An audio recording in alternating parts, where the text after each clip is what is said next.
Tonight, we're going somewhere smaller than any distance you've ever thought about. Smaller than atoms. Smaller than the particles inside atoms. Smaller than anything a microscope or any instrument ever built has come close to seeing. We're going to the place where space itself runs out of meaning. Where the idea of distance stops working, not because our tools fail, but because the universe itself has a limit. A hard floor beneath everything that exists. This place has a name, the Planck length. And by the end of tonight, you're going to understand why physicists believe it is the smallest, meaningful distance that can exist in our universe.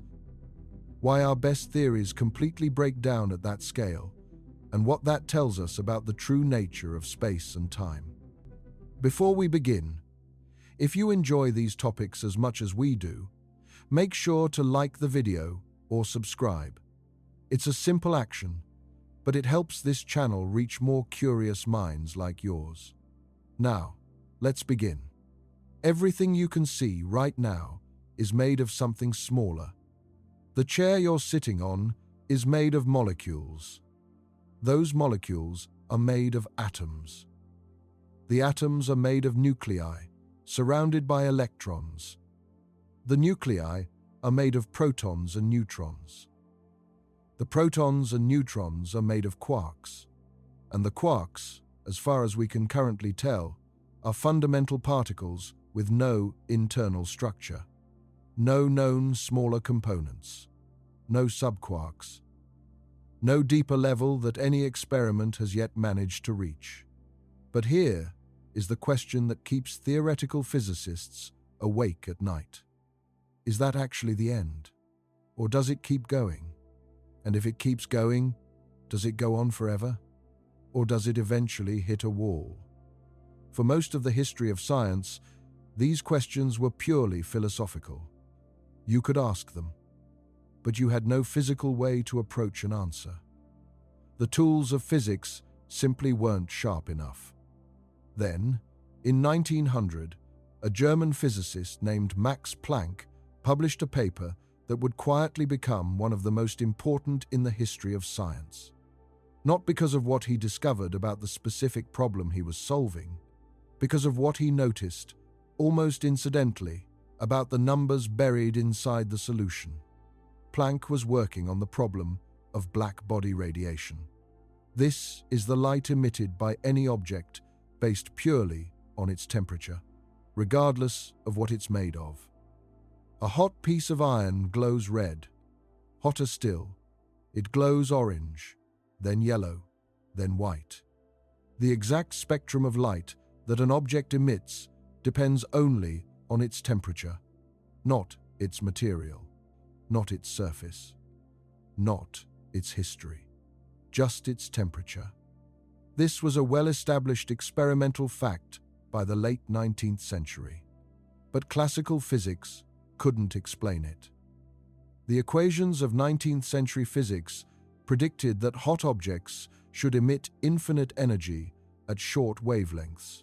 Blue light, ultraviolet light, X-rays, gamma rays, all of it should pour out of any warm object in unlimited, catastrophic quantities, which was obviously wrong. Hot objects don't explode outward in a burst of infinite radiation. They just glow. This failure had a name, the ultraviolet catastrophe. And it wasn't a minor discrepancy. It was a fundamental breakdown. Classical physics, in the regime of very short wavelengths, was simply wrong. Planck solved it by introducing what he himself, years later, described as an act of desperation. He proposed that energy is not continuous. It doesn't flow in smooth, infinitely divisible streams. It comes in discrete packets, tiny, indivisible chunks. He called them quanta. The energy of each packet is proportional to the frequency of the light, with the proportionality constant being a new fundamental constant of nature. That constant is now called Planck's constant, written as h. with a value of approximately 6.626 times 10 to the power of negative 34 joules-seconds. The formula worked. It fit the experimental data perfectly. But the formula introduced something that Planck found genuinely disturbing: the discreteness of energy. The idea that there's a minimum amount of energy you can have at a given frequency. You can have one quantum, or two quanta, or three, but not 1.5. The world, at this level, is not continuous. It comes in chunks. And Planck, trained in the tradition of 19th century physics, where everything was smooth and continuous, spent years trying to find a way around this conclusion. He couldn't. The quanta were real. But what he noticed in the margins of the calculation matters most for tonight. He observed that his new constant h, combined with two other fundamental constants of nature, the speed of light and the gravitational constant, produced something remarkable. A natural unit of length, not a unit chosen by humans for practical convenience. Not a meter defined by the circumference of the Earth or the distance light travels in a specific fraction of a second. A unit derived entirely from the deepest constants of nature, from quantities that, as Planck himself noted, would be the same for any civilization anywhere in the universe. He called them natural units. We now call the length one the Planck length. The calculation is worth understanding in its structure. You take Planck's constant h divided by 2 times pi. Physicists write this as h bar, the reduced Planck constant. Then you multiply by Newton's gravitational constant g, approximately 6.67 times 10 to the power of negative 11 cubic meters per kilogram per second squared. Then you divide by the cube of the speed of light c, approximately 2.919 times 10 to the power of 8 meters per second. You take the square root of the whole expression. The result is approximately 1.616 times 10 to the power of negative 35 meters. Written out fully.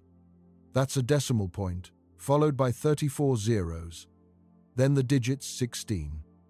To appreciate this number, you have to work your way down through the sizes of things we actually understand. A human being is roughly 1.7 meters tall. A human hair is about 80 micrometers wide, roughly 8 times 10 to the power of negative 5 meters.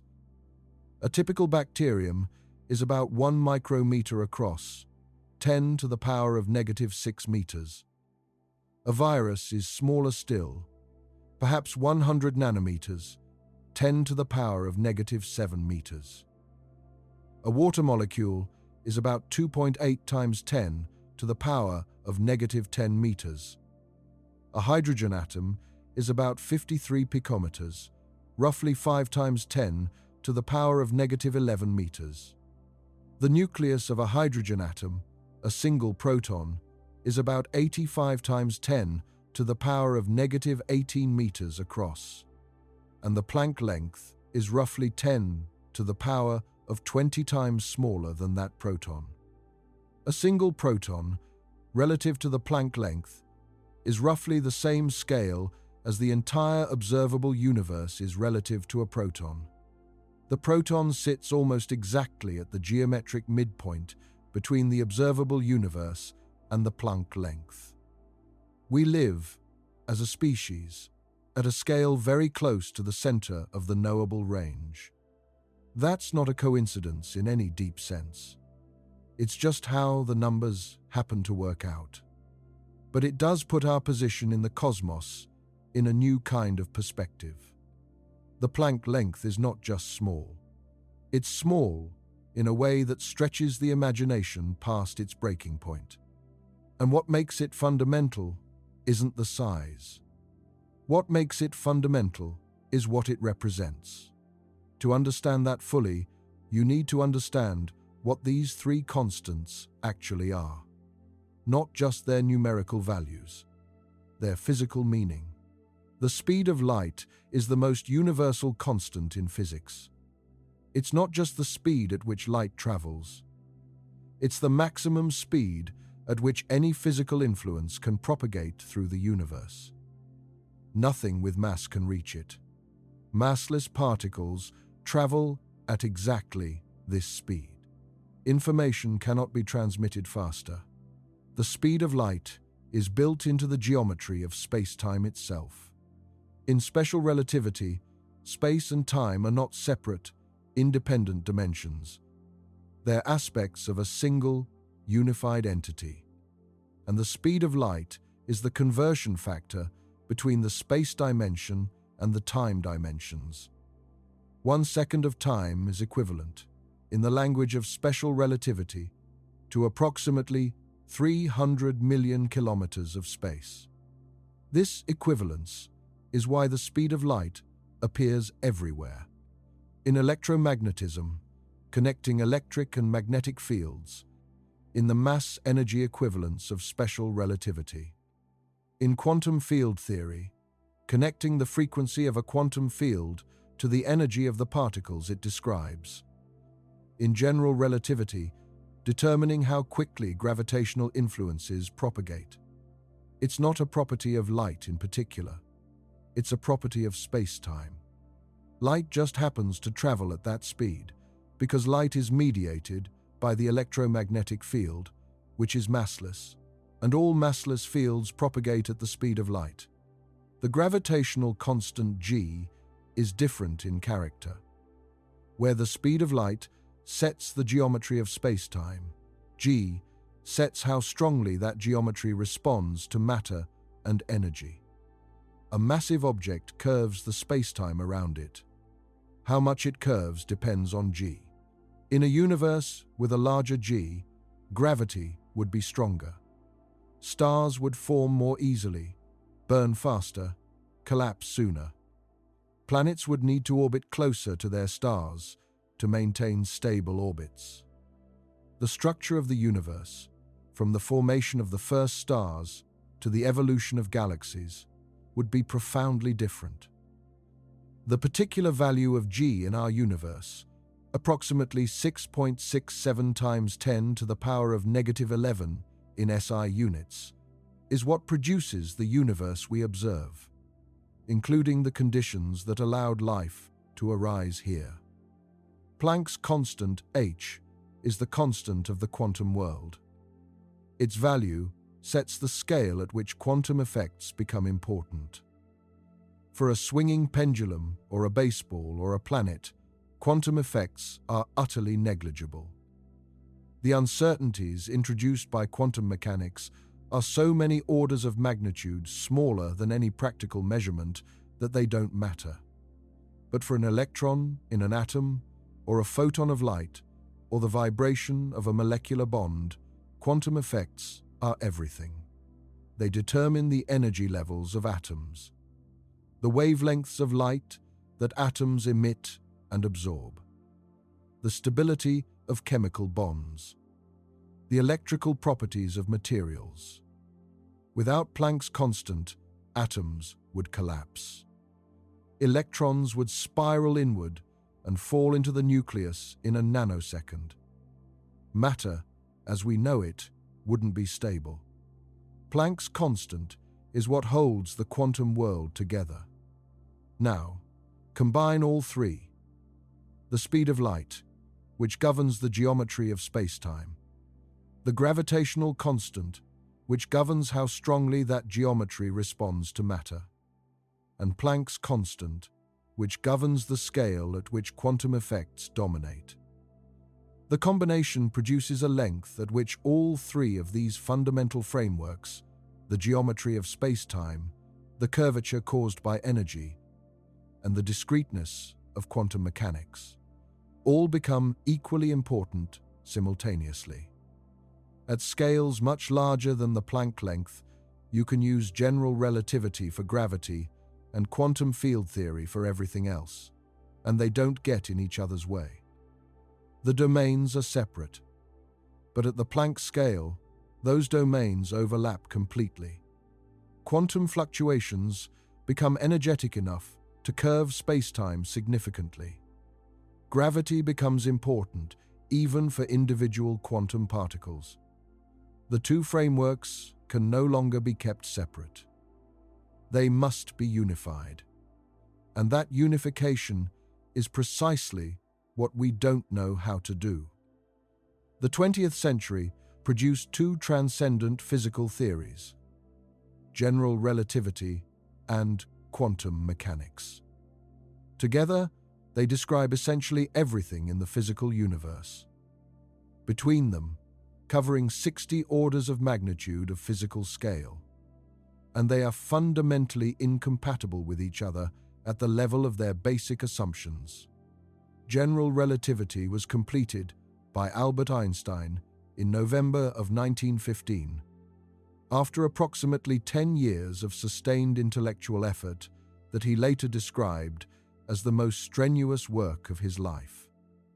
The basic physical picture is this: gravity is not a force. It's a consequence of the curvature of space-time. Mass and energy tell space-time how to curve. Curved space-time tells matter and energy how to move. This is the whole of general relativity in 2 sentences, but the mathematical content is far richer than those sentences suggest. The curvature of space-time is described by a mathematical object called the metric tensor, a 10-component field that encodes the geometry of 4-dimensional space-time at every point. Einstein's field equations relate the curvature of the metric tensor to the distribution of mass and energy through a mathematical object called the stress-energy tensor. These are coupled, nonlinear, partial differential equations. They're extremely difficult to solve in general, but in special cases, including spherically symmetric mass distributions, uniform cosmological models, and gravitational waves in empty space, exact solutions can be found. And each of those exact solutions has been tested against observation. The Schwarzschild solution, which describes the geometry outside a spherically symmetric mass, correctly predicts the bending of light, the gravitational redshift, the precession of planetary orbits, and the existence of black holes. The Friedmann-Lemaitre-Robertson-Walker solutions, which describe a homogeneous and isotropic expanding universe, are the basis of standard cosmology and correctly predict the large-scale structure of the observable universe. The plane wave solutions correctly predict the properties of gravitational waves confirmed by LIGO. General relativity works, not approximately. Precisely. Quantum mechanics was built by a generation of brilliant physicists through the 1920s and 30s. Werner Heisenberg formulated matrix mechanics in 1925. Erwin Schrödinger formulated wave mechanics in 1926 and showed it was mathematically equivalent to Heisenberg's approach. Paul Dirac produced a relativistic version of quantum mechanics, the Dirac equation, in 1928, which naturally predicted the existence of antimatter. The positron, the antiparticle of the electron, was discovered in 1932 by Carl Anderson, confirming Dirac's prediction. Richard Feynman, Julian Schwinger, and Sein-Itaro Tomonaga independently developed quantum electrodynamics in the late 1940s, combining quantum mechanics with special relativity and electromagnetism into a single consistent framework. Quantum electrodynamics makes the most precisely verified predictions in physics. The magnetic moment of the electron, predicted by quantum electrodynamics, agrees with the experimentally measured value to 1 part in approximately 1.2 trillion. Over the following decades, quantum field theories for the weak nuclear force and the strong nuclear force were developed. The electroweak theory, unifying electromagnetism and the weak force, was formulated by Sheldon Glashow, Abdus Salam, and Steven Weinberg. The theory of quantum chromodynamics described the strong force. Together, these theories form the standard model of particle physics, the most comprehensive and precisely tested theory of matter and its interactions. But when you try to apply the methods of quantum field theory to gravity, the calculation falls apart. In quantum field theory, forces are mediated by particle exchange. Electromagnetism is carried by photons. The weak force by W and Z bosons. The strong force by gluons. So you try to build a quantum theory of gravity around gravitons, the hypothetical particles that would carry the gravitational force. The calculation starts off seemingly normal. You write down the gravitational interaction in a form similar to the electromagnetic interaction. You try to compute quantum corrections, the contributions from virtual particles and loops. And you find infinities. Not the innocuous infinities that appear in quantum electrodynamics and can be absorbed into redefined physical parameters through renormalization. These infinities are not renormalizable. Every order of perturbation theory introduces new infinities that require new free parameters to absorb them. At the one-loop level, you need to add certain terms to the action. At the two-loop level, you need to add more. At the three-loop level, more again. The theory requires an infinite tower of new parameters. With infinitely many free parameters, the theory can reproduce any observation, which means it predicts nothing. It's not a physical theory. It's a parametrization. This failure signals something important. The framework of quantum field theory, applied naively to gravity, is wrong at the Planck scale. Not approximately wrong. Fundamentally wrong. The tools need to be replaced. And the replacement is what physicists have been searching for. Here is the physical argument for why the Planck length is the smallest meaningful distance. It's elegant, and it follows from first principles. The Heisenberg uncertainty principle says that position and momentum cannot both be known with arbitrary precision. If you know position to within delta x, the momentum uncertainty, delta p, must be at least h bar divided by 2 times delta x. In quantum mechanics, a particle's wavelength is inversely proportional to its momentum. The more energy a particle has, the shorter its wavelength. To probe a distance delta x, you need a probe with a wavelength comparable to delta x. Smaller probe target requires shorter wavelength. Shorter wavelength means higher energy, so probing smaller distances always requires higher energy probes. This is not a technical limitation. It's a fundamental physical consequence of wave-particle duality. Now, bring in gravity. Energy is equivalent to mass via E equals mc squared. Mass curves, space-time. More energy in a small region means more curvature. If you concentrate enough energy into a small enough region, the space-time curvature becomes so extreme that the region becomes a black hole. Specifically, the Schwarzschild radius, the radius of a black hole of mass m, equals 2 gm divided by c squared. For a probe carrying energy E, the equivalent mass is E divided by c squared. So the Schwarzschild radius of our probe is 2 GE divided by c to the fourth. We want this Schwarzschild radius to be comparable to the probe's wavelength, which is h bar c divided by E. Setting them equal and solving for the length scale gives the Planck length. At this length scale, the probe would need so much energy that it would spontaneously become a black hole. The black hole swallows all the information you were trying to extract. The measurement returns nothing.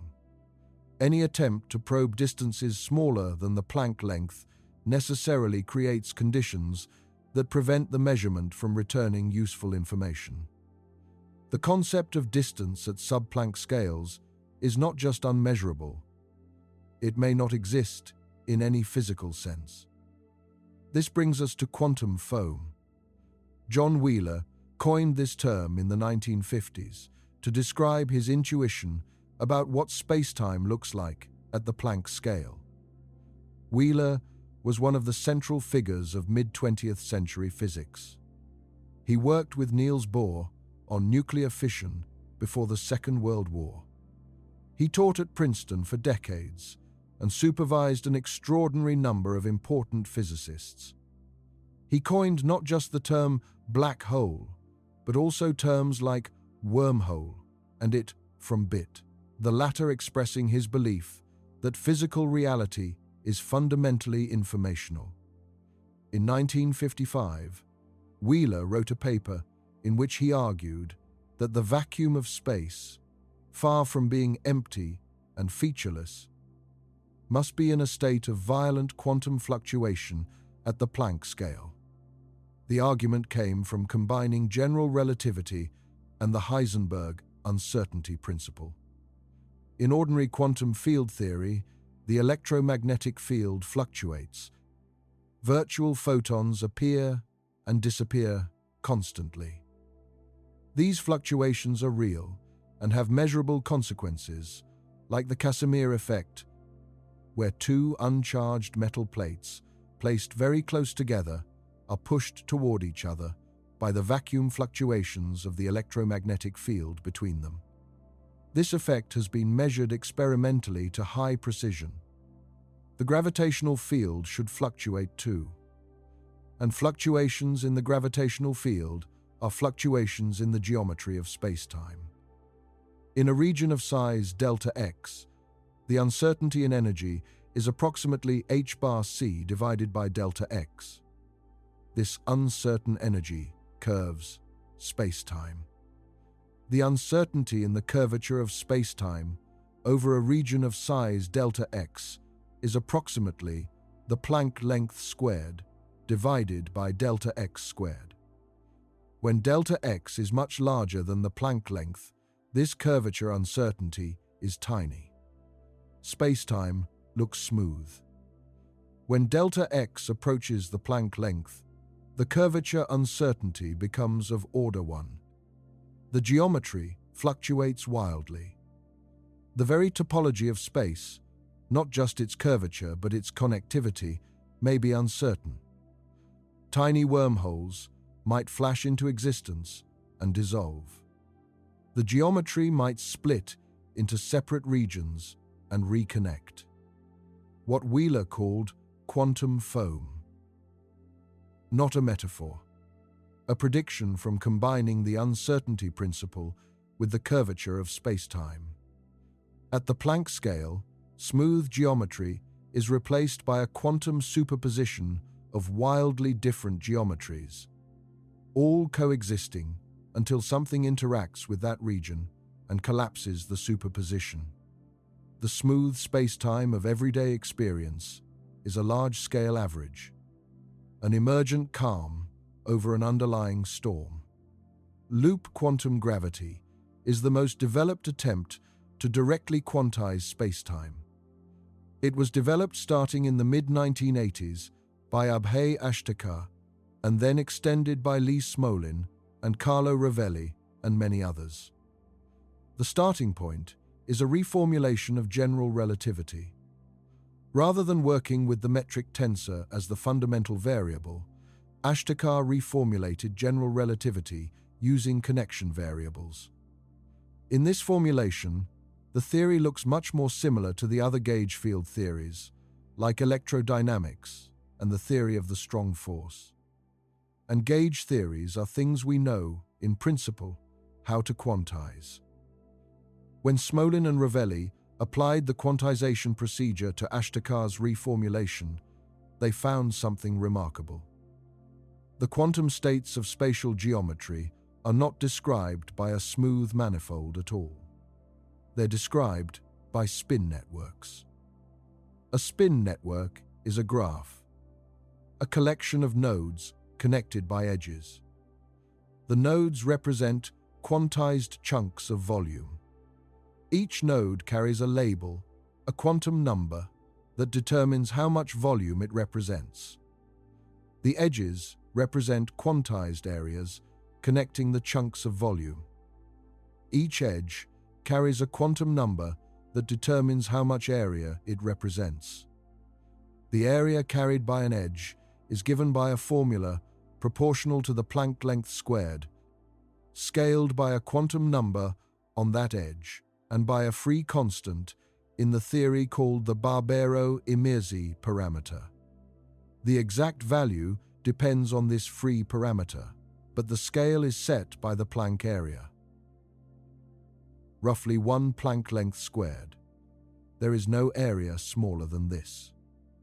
You cannot subdivide space below the Planck scale in loop quantum gravity because there are no finer-grained spin network states. The minimum quantum of area is the Planck area. The minimum quantum of volume is the Planck volume, roughly the Planck length cubed. Space is discrete at the Planck scale, not approximately discrete.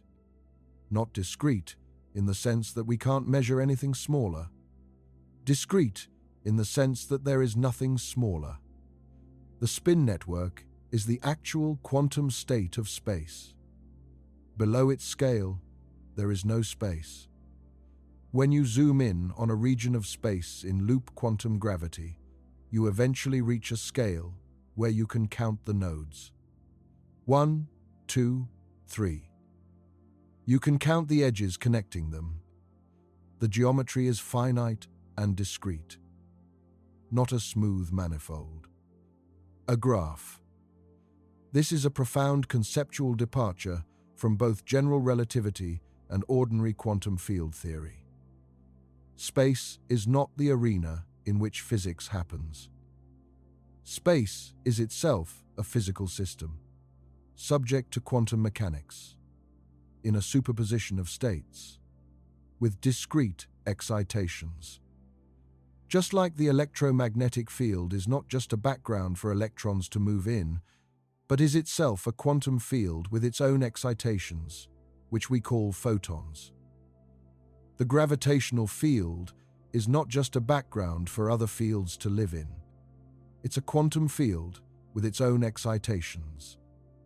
And those excitations, at the Planck scale, are the spin networks.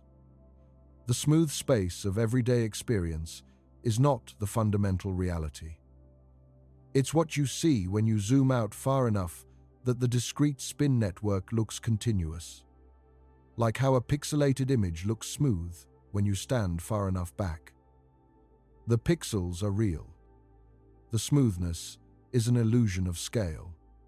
Loop quantum gravity also predicts a minimum time interval, the Planck time, roughly 5.4 times 10 to the power of negative 44 seconds.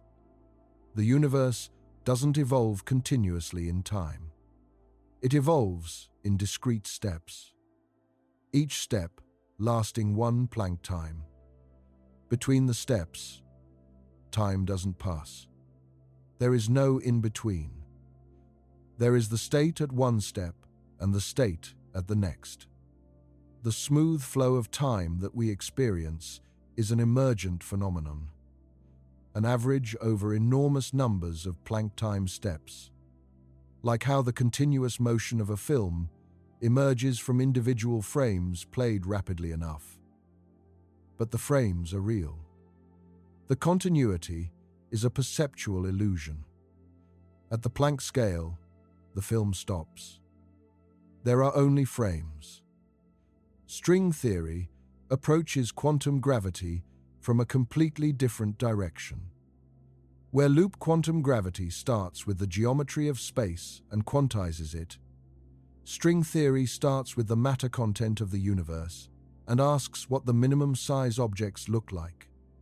In ordinary quantum field theory, the fundamental objects are point particles.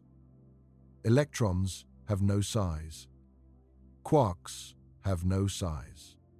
All particles are mathematical points. This works extraordinarily well at the energies we can probe.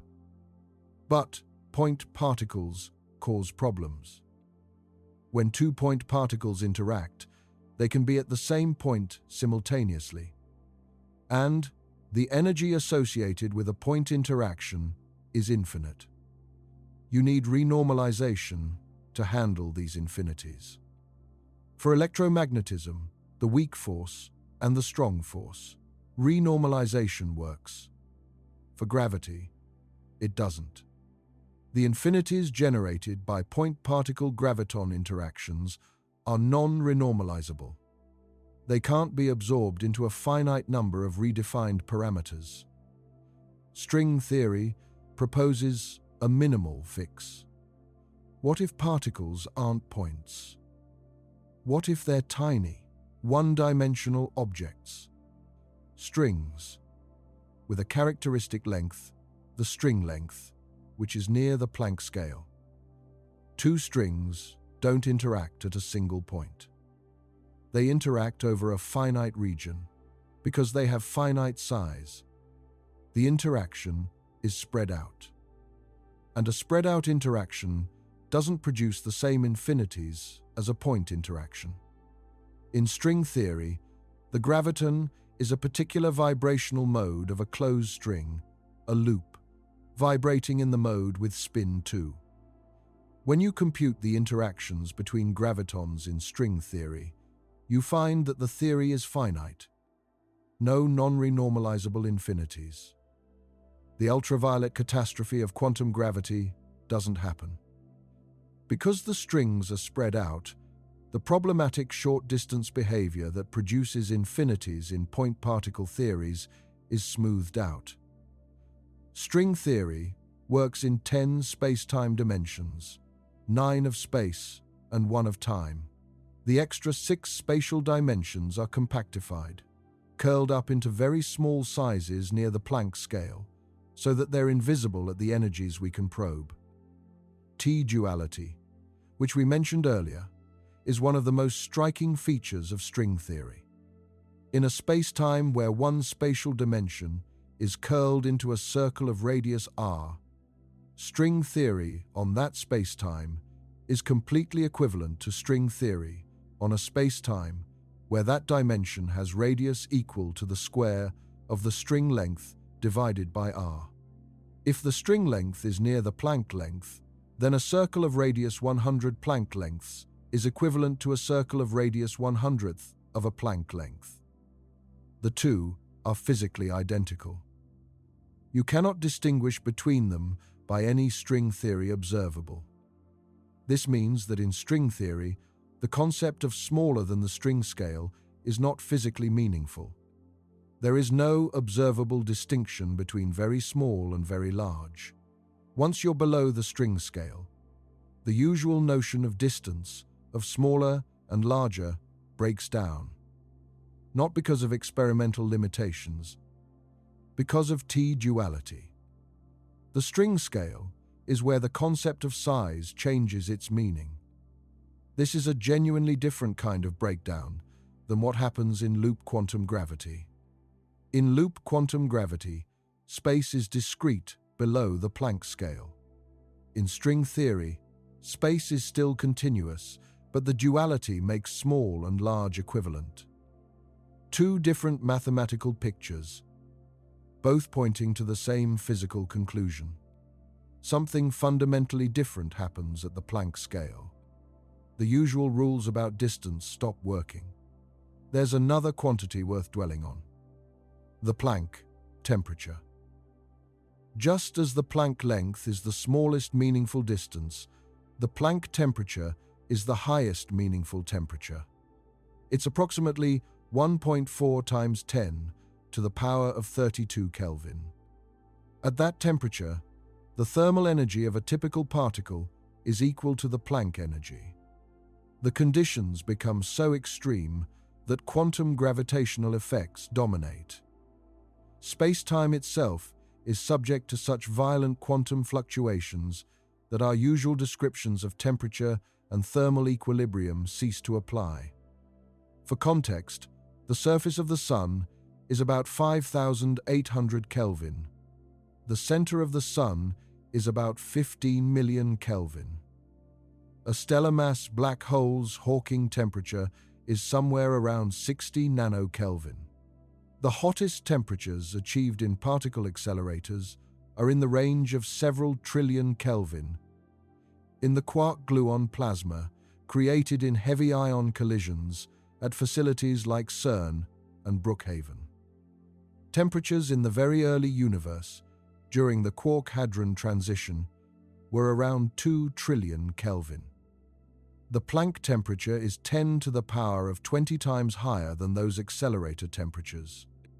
And it's the temperature at which the physics of the Big Bang epoch becomes completely intractable without quantum gravity. The universe passed through the Planck temperature in the first 5.4 times 10 to the power of negative 44 seconds of its existence. In those first moments, every cubic centimeter of space contained energy at densities and temperatures that no current physics can describe. What happened at and before the Planck temperature is genuinely unknown. Not approximately unknown. Unknown in the sense that no current theory provides any valid description. This is not a gap in our knowledge that could be filled by more experiments or more computing power. It's a gap that can only be filled by a fundamentally new theory. A theory that unifies quantum mechanics and gravity. A theory that can describe the conditions of the Planck epoch without producing mathematical nonsense. The Planck temperature, like the Planck length, marks the boundary of the knowable with current physics. Beyond it, on the other side of that boundary, is the beginning of the universe. And we have no idea what it looked like. The history of physics is not just a history of answers. It's a history of discovering the right questions. Aristotle asked the wrong question about motion and spent centuries getting the wrong answer. He asked what makes things move.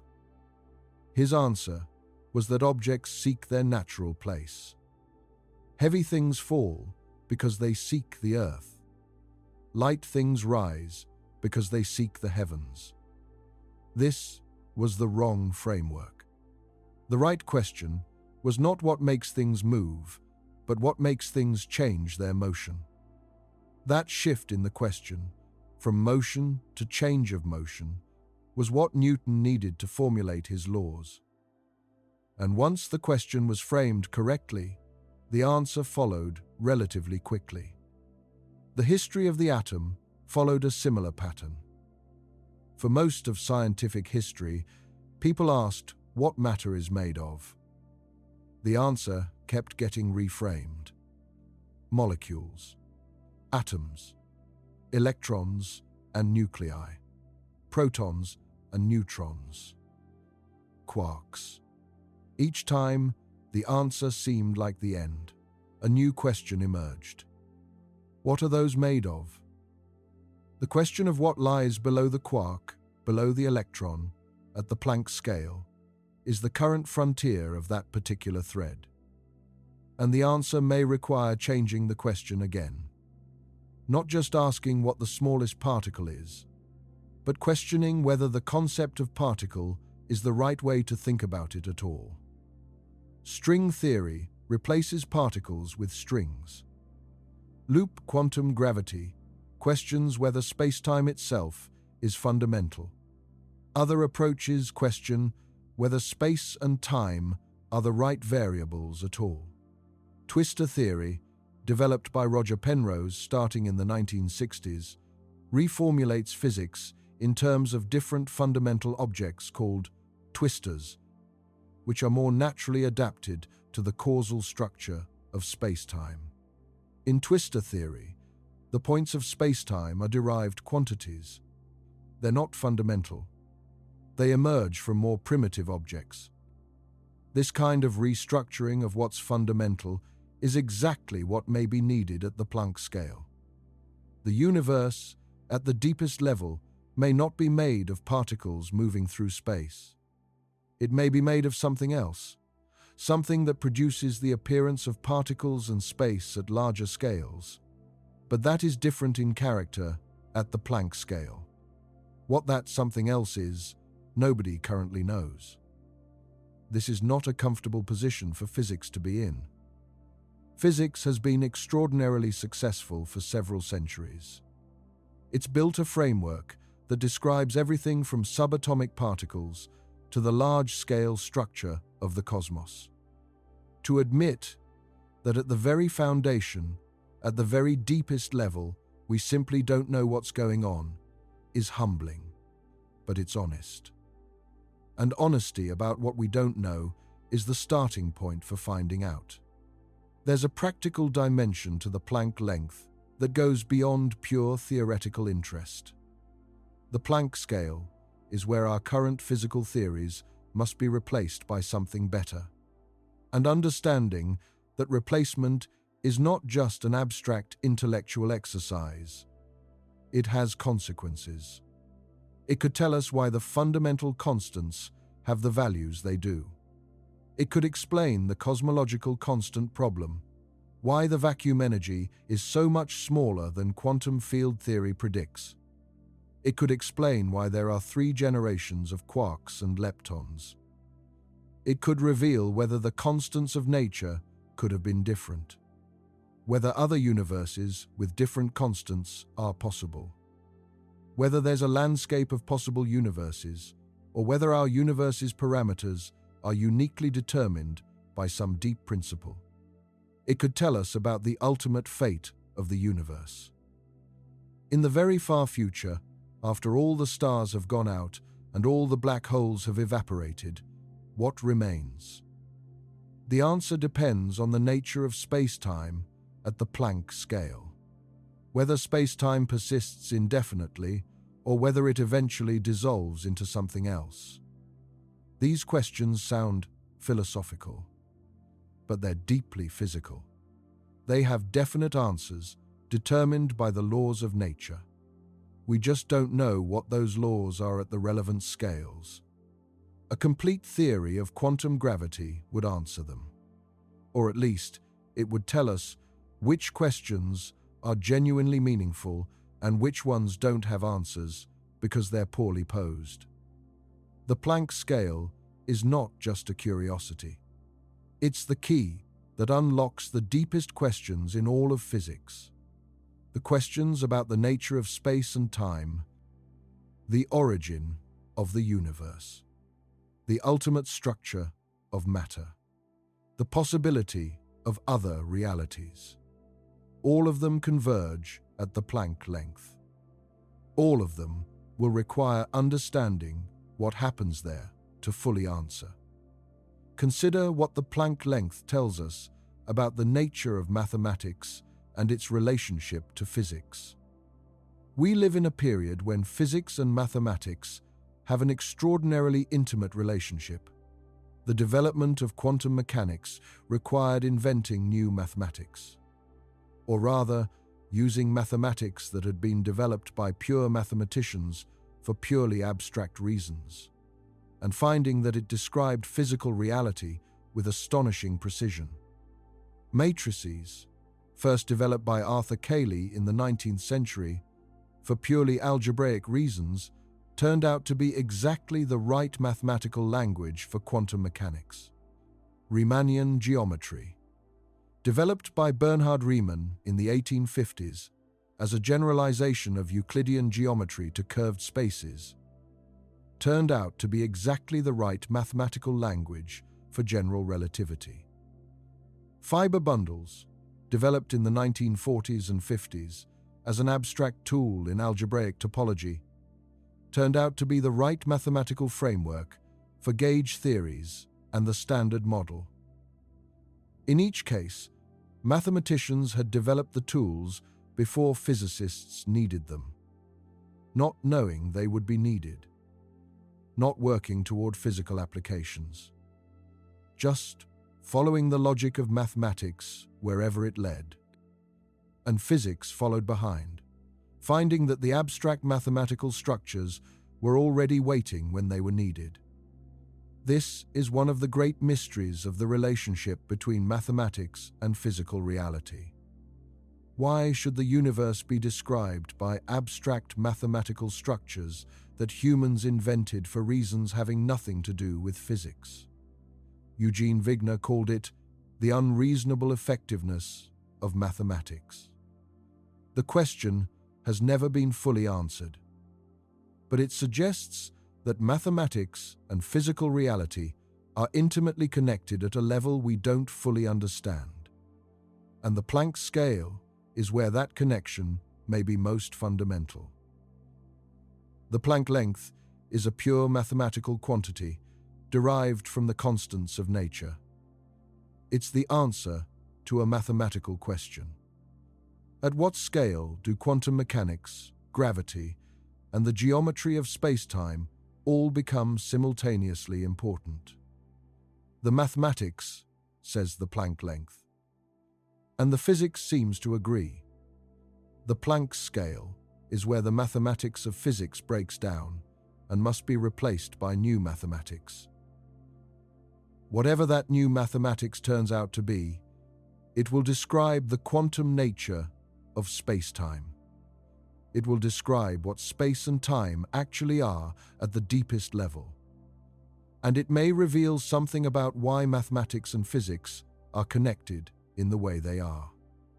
Why the universe is, as Galileo put it, written in the language of mathematics. The Planck length is, in some sense, the signature of mathematics at the bottom of reality. The place where physical reasoning and mathematical reasoning converge most completely. Where the question of what exists and the question of what's mathematically consistent are closest to being the same question. There's something genuinely beautiful about how the Planck length emerges. Planck wasn't trying to find the fundamental scale of nature. He was trying to fix a broken formula.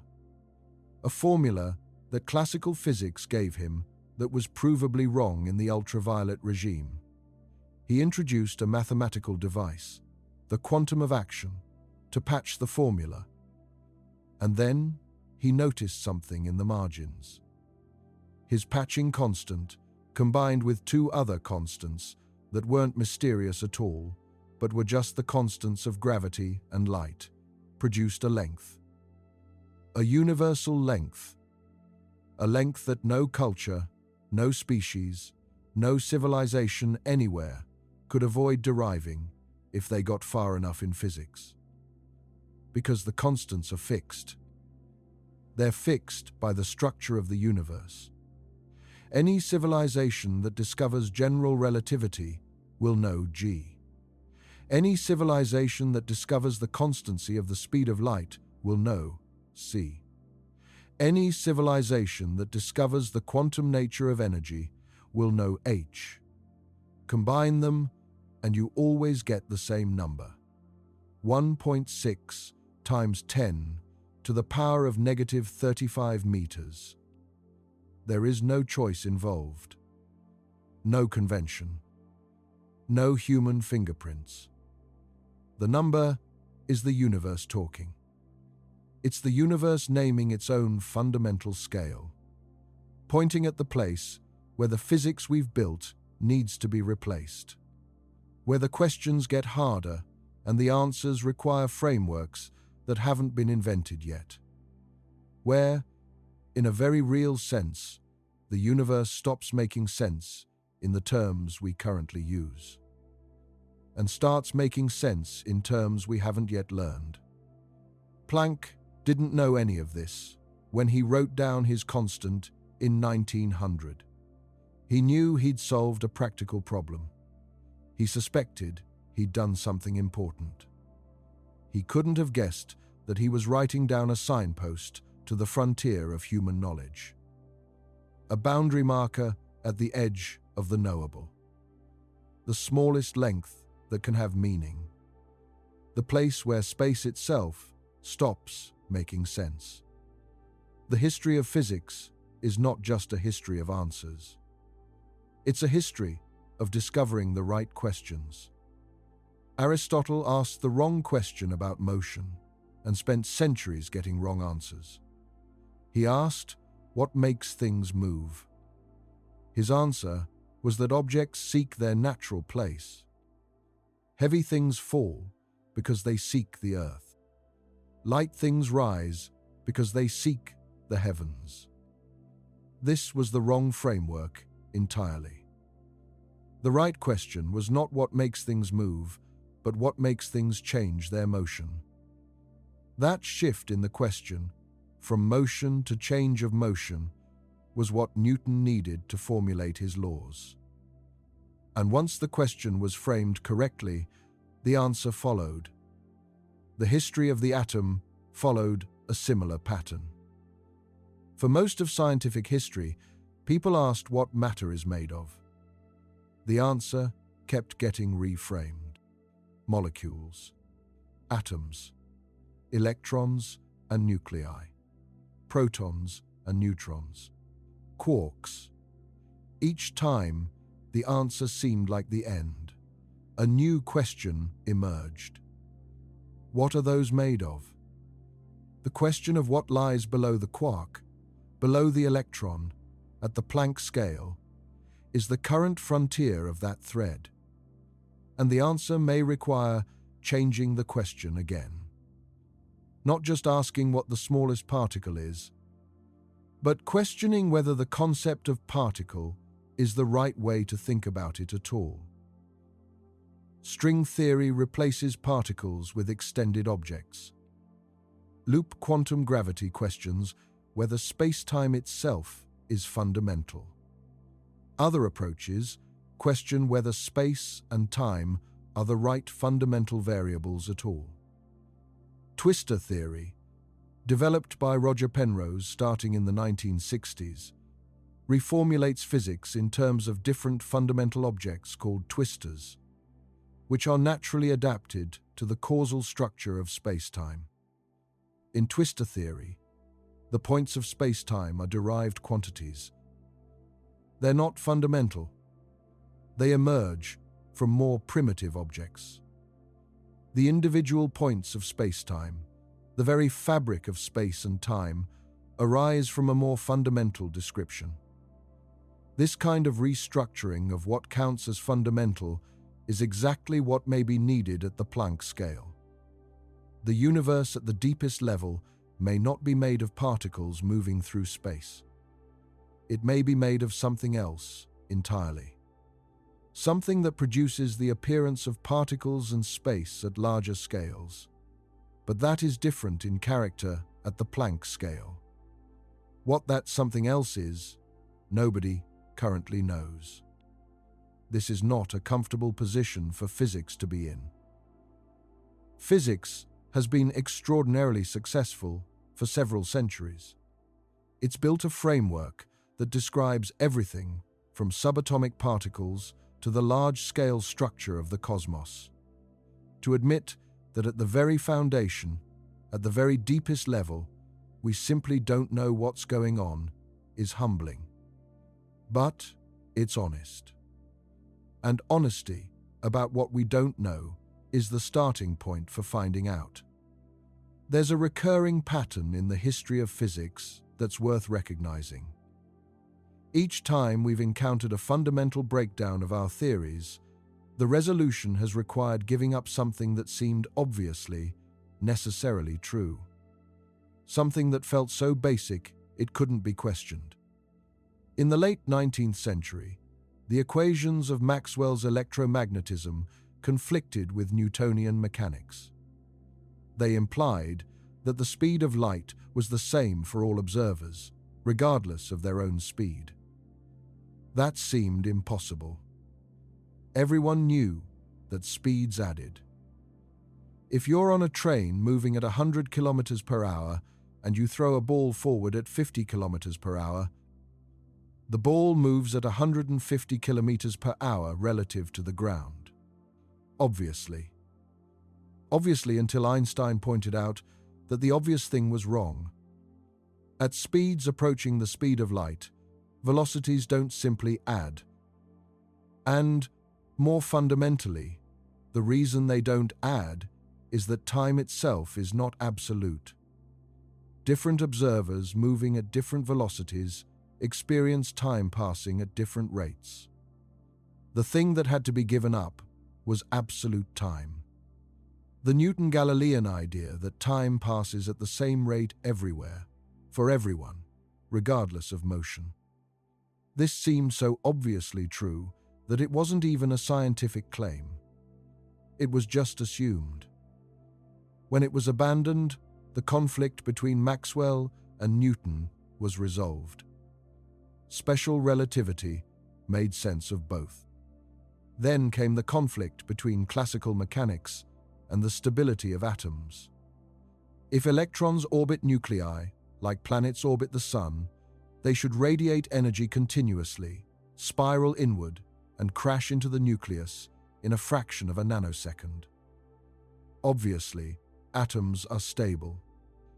But why?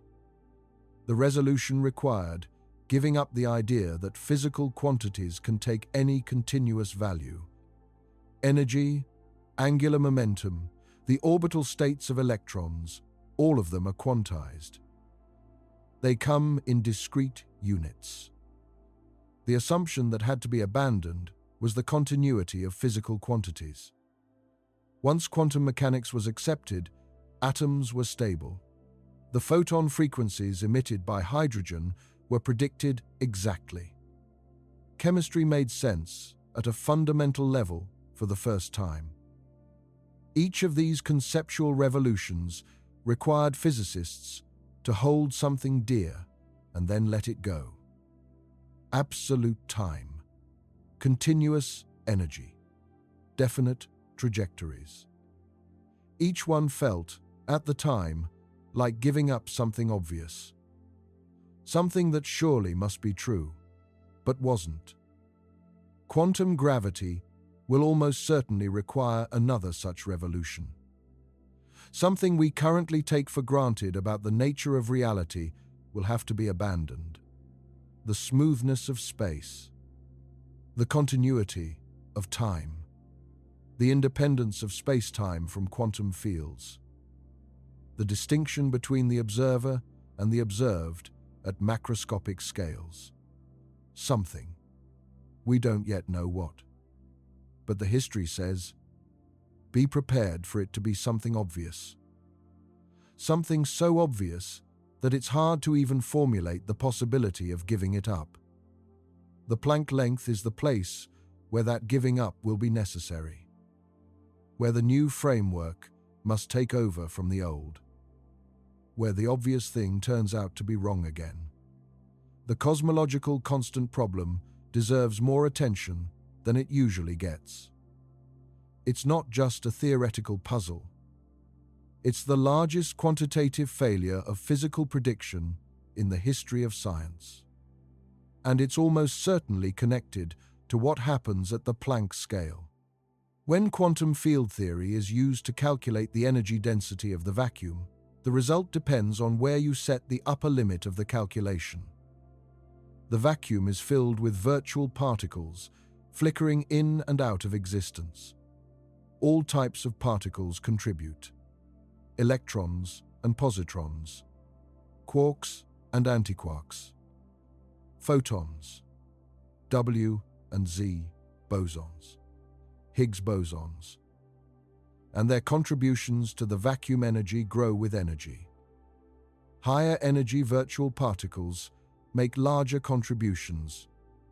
If you trust the calculation all the way up to the Planck energy, the predicted vacuum energy density is approximately 1 in Planck units. 1 Planck energy per Planck volume. Now, Einstein's general relativity says that energy density, any energy density, including vacuum energy, contributes to the space-time curvature. It acts like a cosmological constant. and the cosmological constant affects how the universe expands. A very large positive cosmological constant would cause the universe to expand extremely rapidly.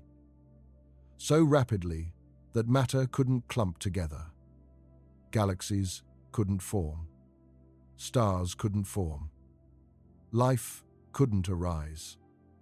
The universe would be a thin, cold, featureless gas expanding exponentially forever. Clearly, that's not the universe we live in. So something is cancelling almost all of the predicted vacuum energy. The observed cosmological constant, determined from the accelerating expansion of the universe discovered in 1998, is approximately 10 to the power of negative 123 in Planck units. The cancellation between the predicted value and the observed value is precise to 123 decimal places. There's no known reason for this. No symmetry produces it. Supersymmetry, a proposed symmetry between bosons and fermions, would cancel the vacuum energy contributions if the bosons and fermions came in exactly paired masses.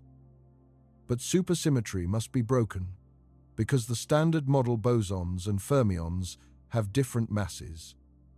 A broken supersymmetry doesn't cancel the vacuum energy. It just reduces it somewhat. Not by the required 123 orders of magnitude.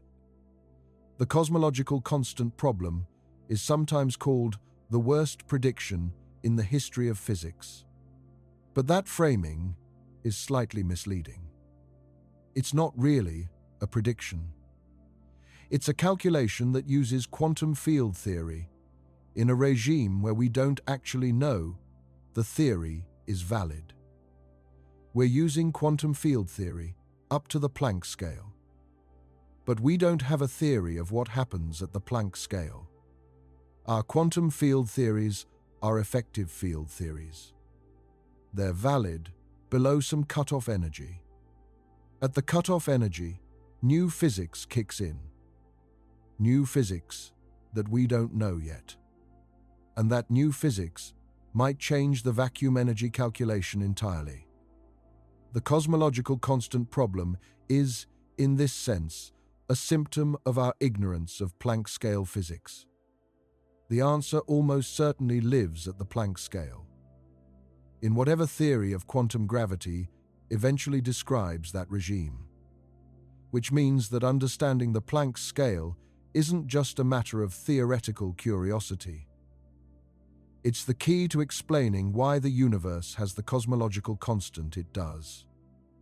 Why the universe exists in a form where galaxies and stars and life are possible. Rather than being blown apart by an enormous vacuum energy before any structure could form. The Planck length also appears in unexpected places within physics. One of the most striking is the entropy of black holes. In the early 1970s, Jacob Bekenstein and Stephen Hawking made a remarkable discovery. Black holes have entropy, not just matter, not just radiation. Black holes themselves carry entropy proportional to the area of their event horizons. Specifically, the entropy of a black hole equals the area of its event horizon divided by 4 times the Planck length squared times Boltzmann's constant. The Bekenstein-Hawking entropy formula. This result is profoundly puzzling. In ordinary thermodynamics, entropy is a measure of the number of microscopic configurations that correspond to a given macroscopic state. Hot gas has high entropy because there are enormous numbers of ways to arrange the gas molecules while keeping the same total temperature and pressure. A crystal has low entropy because the arrangement of atoms is highly constrained. If black holes have entropy, then there must be a corresponding number of microscopic configurations of the black hole. But what are those configurations? What are the microscopic degrees of freedom of a black hole that give rise to its entropy? General relativity treats a black hole as a smooth object characterized by just three numbers: mass, charge, and angular momentum. That's it. There are no microscopic degrees of freedom in general relativity. And yet, the Bekenstein-Hawking entropy can be astronomically large. A solar mass black hole has an entropy of roughly 10 to the power of 77 in dimensionless units. That corresponds to 10 to the power of 10 to the 77 different microscopic configurations. A number so large, it's essentially meaningless to try to comprehend. Any candidate theory of quantum gravity must explain those microscopic configurations, must identify the underlying degrees of freedom that give rise to the Bekenstein-Hawking entropy. This is the black hole entropy problem, or the black hole information paradox in its statistical mechanics form. String theory has had some success with this. In 1996, Andrew Strominger and Kamran Vafa calculated the microscopic entropy of a special class of black holes called extremal black holes, using string theory methods. They counted the number of different string theory configurations that correspond to the same black hole, and found it matched the Bekenstein-Hawking prediction exactly. This was a major victory for string theory.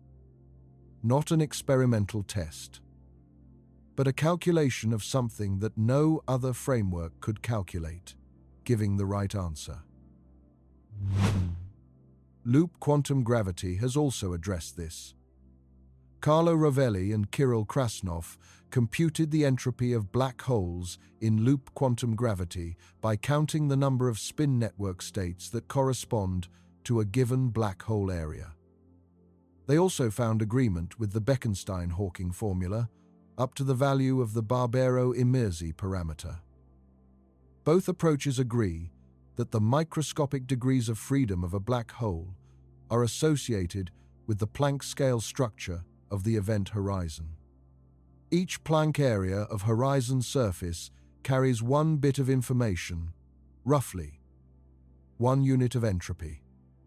The Bekenstein-Hawking entropy is literally the area of the horizon measured in Planck units, divided by 4. Which means that the information content of a black hole, the number of physical states it can be in, scales with the area of its surface, not the volume of its interior. This is the holographic principle. The information in a three-dimensional region of space can be encoded on its two-dimensional boundary. And the fundamental unit of information, the bit, corresponds to one Planck area of boundary surface.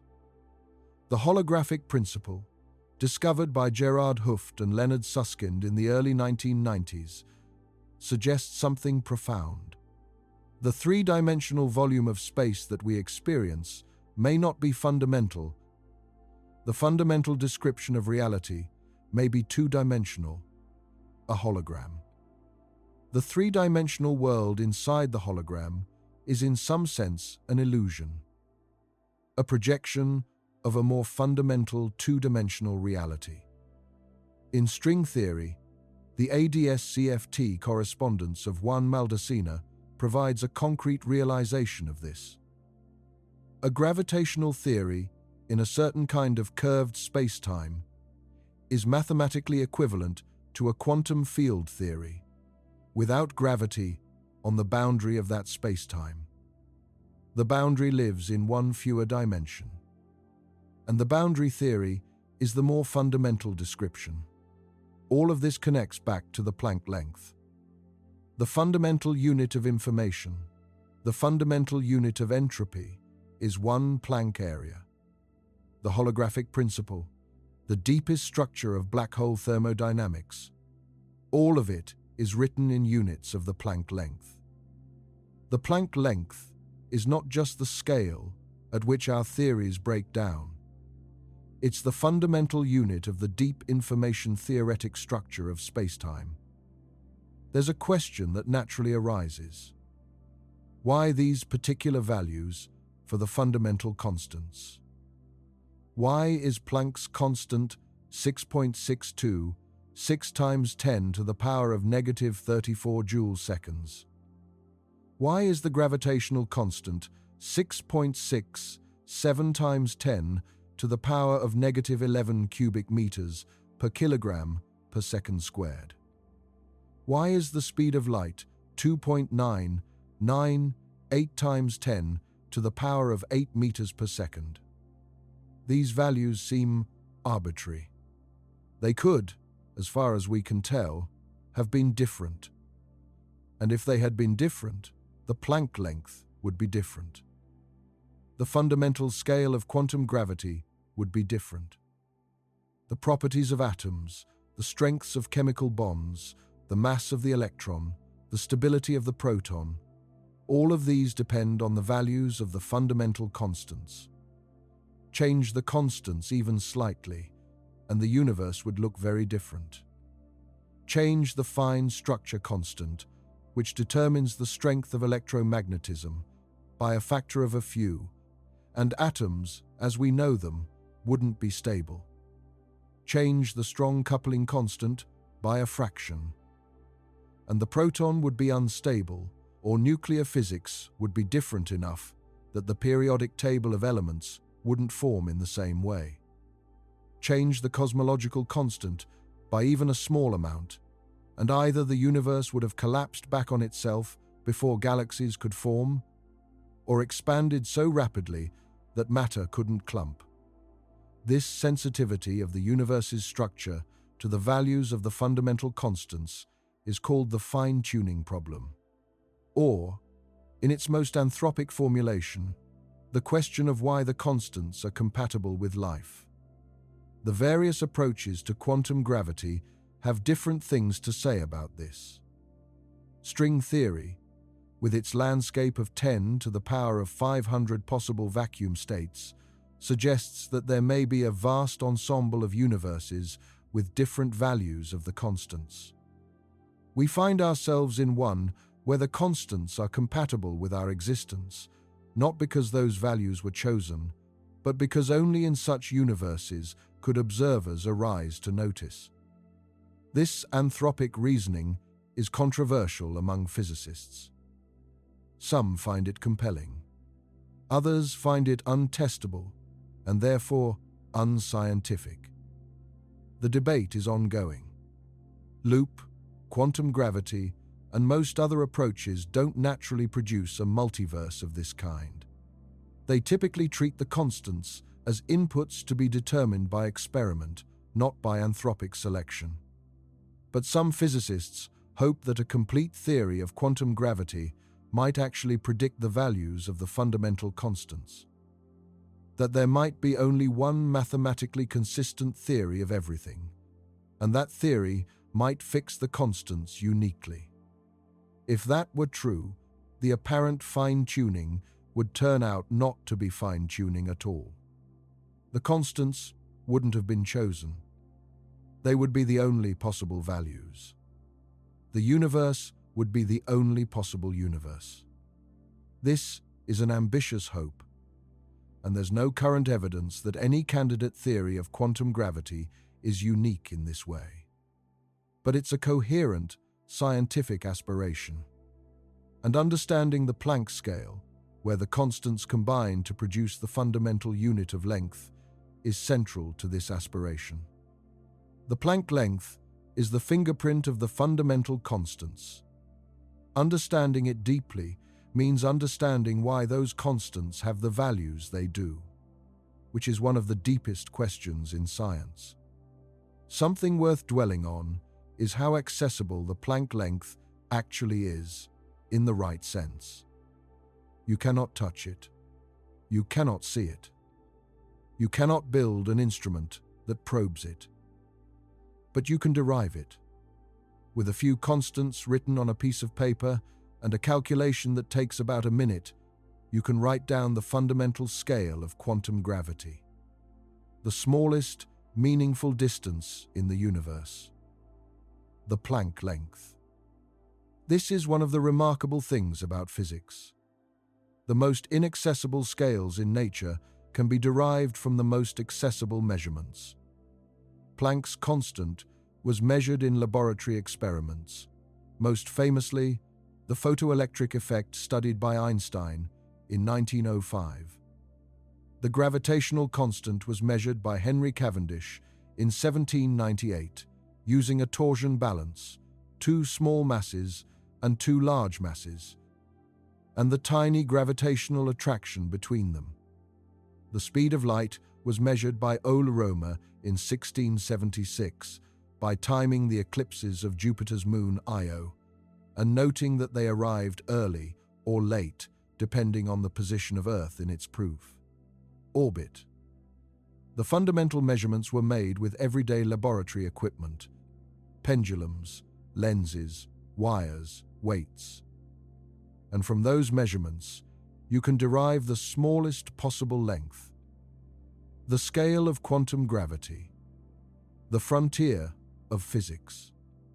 This accessibility of derivation, despite inaccessibility of probe, is one of the most striking features of the Planck length. It tells you that the fundamental scales of nature are not hidden behind arbitrary choices or human conventions. They're written directly in the constants of nature, available to anyone who does the calculation. Any physicist, anywhere in the universe, doing the equivalent experiments and working out the same constants would derive the same Planck length. Because the Planck length doesn't depend on human conventions. It depends on the structure of the universe. This universality was what struck Planck when he first computed it. He was not given to making dramatic announcements. He was methodical, careful, conservative. But he described the natural units as retaining their meaning for all time and for all civilizations, even extraterrestrial ones. This was not a casual remark. It was a recognition that he had found something fundamental, something that wasn't a property of his instruments, or his culture, or even his species, a property of nature itself. The Planck length is where nature writes its most fundamental scale. The uncertainty principle plays a central role in all of this, and it deserves a moment of deeper examination. Heisenberg formulated the uncertainty principle in 1927.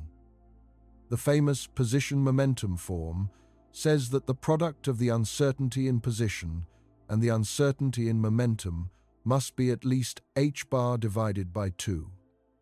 But there's another form that's equally important for understanding the Planck scale: the energy-time uncertainty relation. The uncertainty in energy multiplied by the uncertainty in time must be at least h bar divided by 2. This has a remarkable consequence. On very short timescales, large amounts of energy can be uncertain. For a time interval of roughly 1 Planck time, approximately 5.4 times 10 to the power of negative 44 seconds, the uncertainty in energy is approximately the Planck energy, roughly 1.2 times 10 to the power of 28 electron volts. This means that on timescales shorter than the Planck time, energy fluctuations are as large as the Planck energy. And the Planck energy, concentrated in a Planck scale region, produces a black hole. So on sub-Planck timescales, space-time is subject to fluctuations energetic enough to spontaneously create and destroy black holes. The geometry of space is not just fluctuating mildly. It's fluctuating so violently that the topology itself may be constantly changing. Black holes appearing and evaporating. Wormholes forming and closing. Space connecting and disconnecting. All on timescales shorter than the Planck time. This is Wheeler's quantum foam, quantified. Not just a qualitative picture, a consequence of applying the uncertainty principle to the geometry of space-time. Above the Planck scale, these fluctuations are subdominant. They're corrections to an otherwise smooth geometry. But at and below the Planck scale, they're not corrections, they're the dominant feature. They swamp the classical geometry entirely. The smooth space-time of everyday experience doesn't exist there. What exists, if the word exists can even be used, is a quantum superposition of wildly different geometries, a foam of possibilities. And we observe the classical, smooth geometry, not because that's the underlying reality, but because we're always averaging over an enormous number of Planck scale fluctuations. We're seeing the average. The classical geometry is the long-term, large-scale average of a microscopic quantum chaos. Just as the smooth blue sky is the average of an enormous number of individual photon scatterings from molecules and particles. The individual events are not smooth. The average is. There's a beautiful irony in the history of the Planck scale. The person who discovered it, Max Planck, was one of the most reluctant revolutionaries in the history of science. He introduced the quantum not because he thought energy was really discrete. He introduced it because he needed a mathematical trick to make his formula work. He spent years trying to find a way to derive his black-body formula without assuming genuine discreteness. He failed. But the revolutionary implications were developed by others. Einstein, in 1905, used Planck's quantum to explain the photoelectric effect and proposed that light itself consists of discrete photons. This was radical. Even Planck resisted it. Bohr, in 1913, used Planck's quantum to explain the structure of the hydrogen atom. Heisenberg, in 1925, built the first complete formulation of quantum mechanics. Schrödinger, in 1926, provided an alternative wave mechanical formulation. Dirac synthesized the two in 1926 and extended quantum mechanics to include special relativity. All of this was built on Planck's constant. But Planck himself was not central to this development. He was a spectator to the revolution his discovery had started. He won the Nobel Prize in 1918 for the discovery of energy quanta. He lived until 1947 and saw quantum mechanics developed into the most successful physical theory in history. He also saw two world wars, the rise and fall of the Nazi regime in his country, and the tragic deaths of multiple members of his family. His younger son, Erwin, was executed by the Nazi regime in January 1945 for involvement in the July 20th assassination attempt on Hitler. Planck continued to work and write until near the end of his life. He gave a lecture titled "Science Retains Its Meaning" at the age of 87. He was, by all accounts, a man of extraordinary personal integrity and intellectual honesty. And the constant that bears his name, the constant from which the fundamental length of quantum gravity is derived, is his permanent legacy. Not just to physics, to understanding. Because the Planck length is, ultimately, a statement about the limits of understanding, about where current knowledge ends, about where the next great revolution in physics must begin. And that legacy, the legacy of pointing at the frontier, of showing where the boundaries are, is a gift to every physicist who comes after. There's a thought experiment worth considering. Suppose an alien civilization, somewhere in the Milky Way, managed to develop physics to a level comparable to ours. They would, presumably, discover the same constants of nature, the same speed of light, the same gravitational constant, something equivalent to Planck's constant. Because those constants are not human inventions, they're properties of the universe.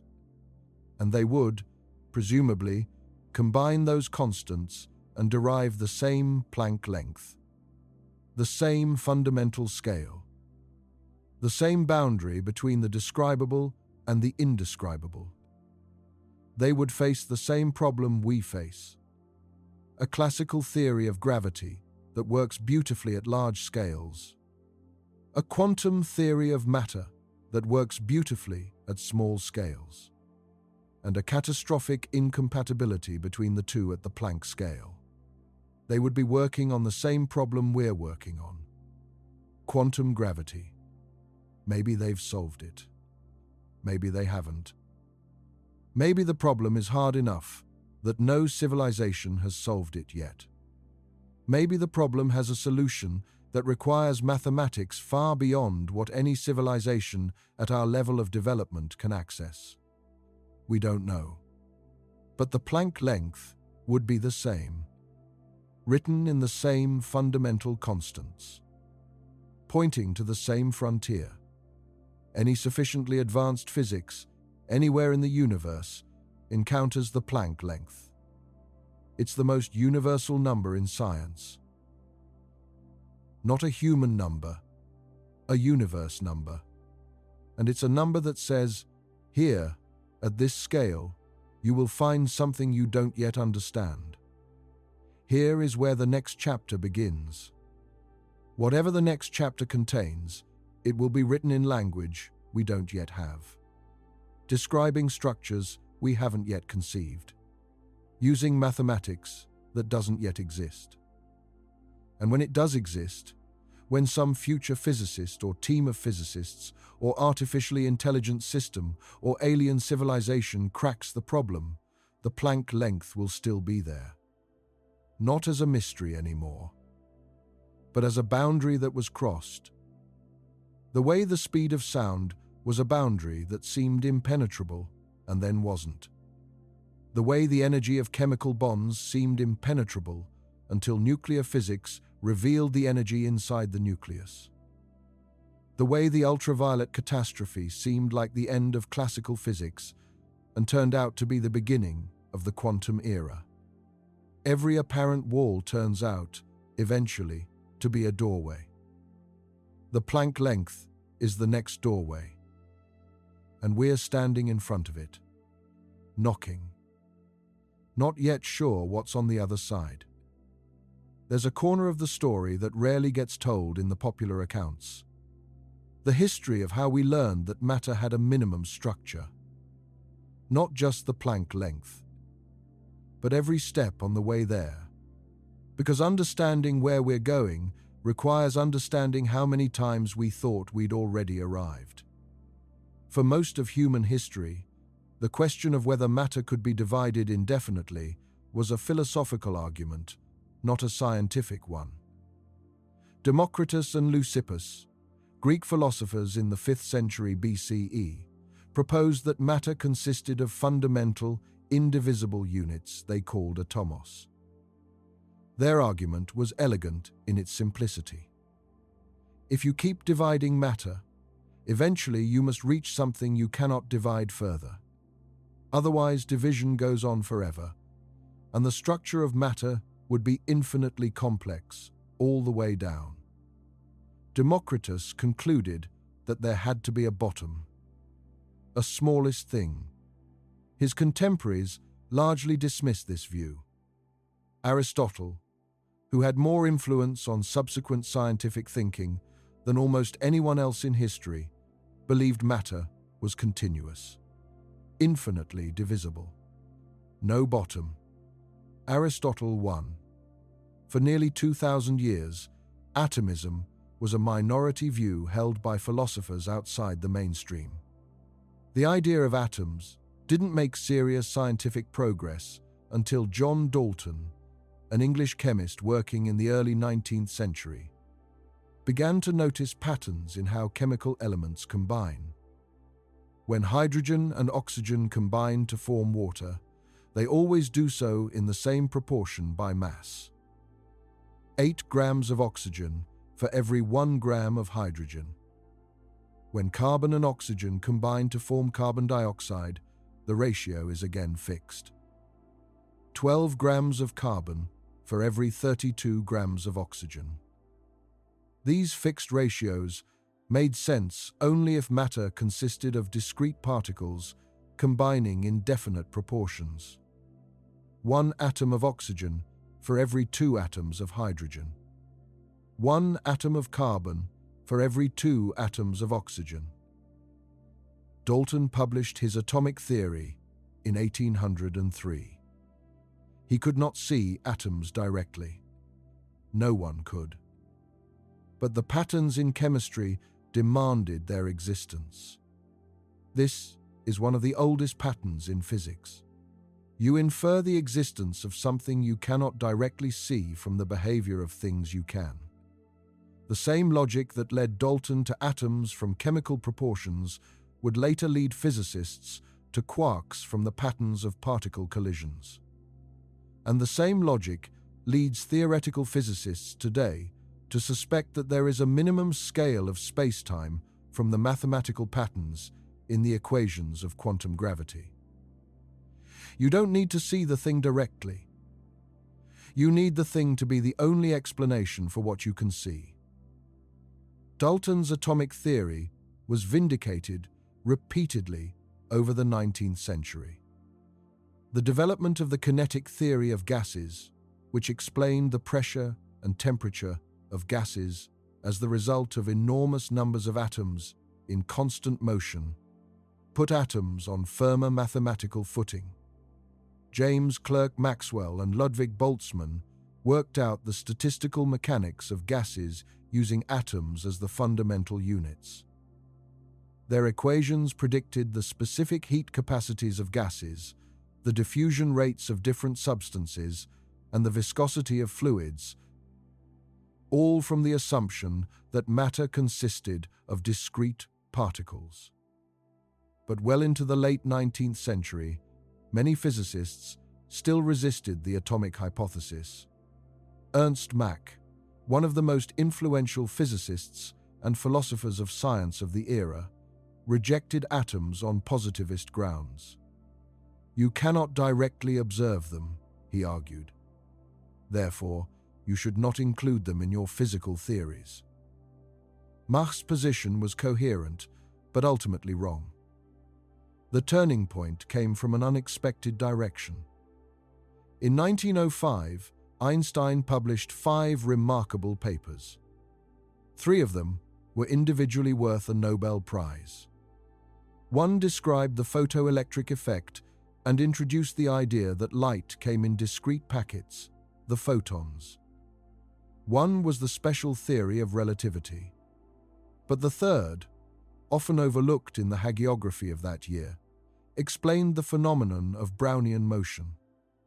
Brownian motion is the random, jittery movement of small particles suspended in a fluid. If you look at a dust particle suspended in water under a microscope, it moves. Not smoothly, not directionally, in a constant, random, unpredictable zigzag. This had been observed by the Scottish botanist Robert Brown in 1827.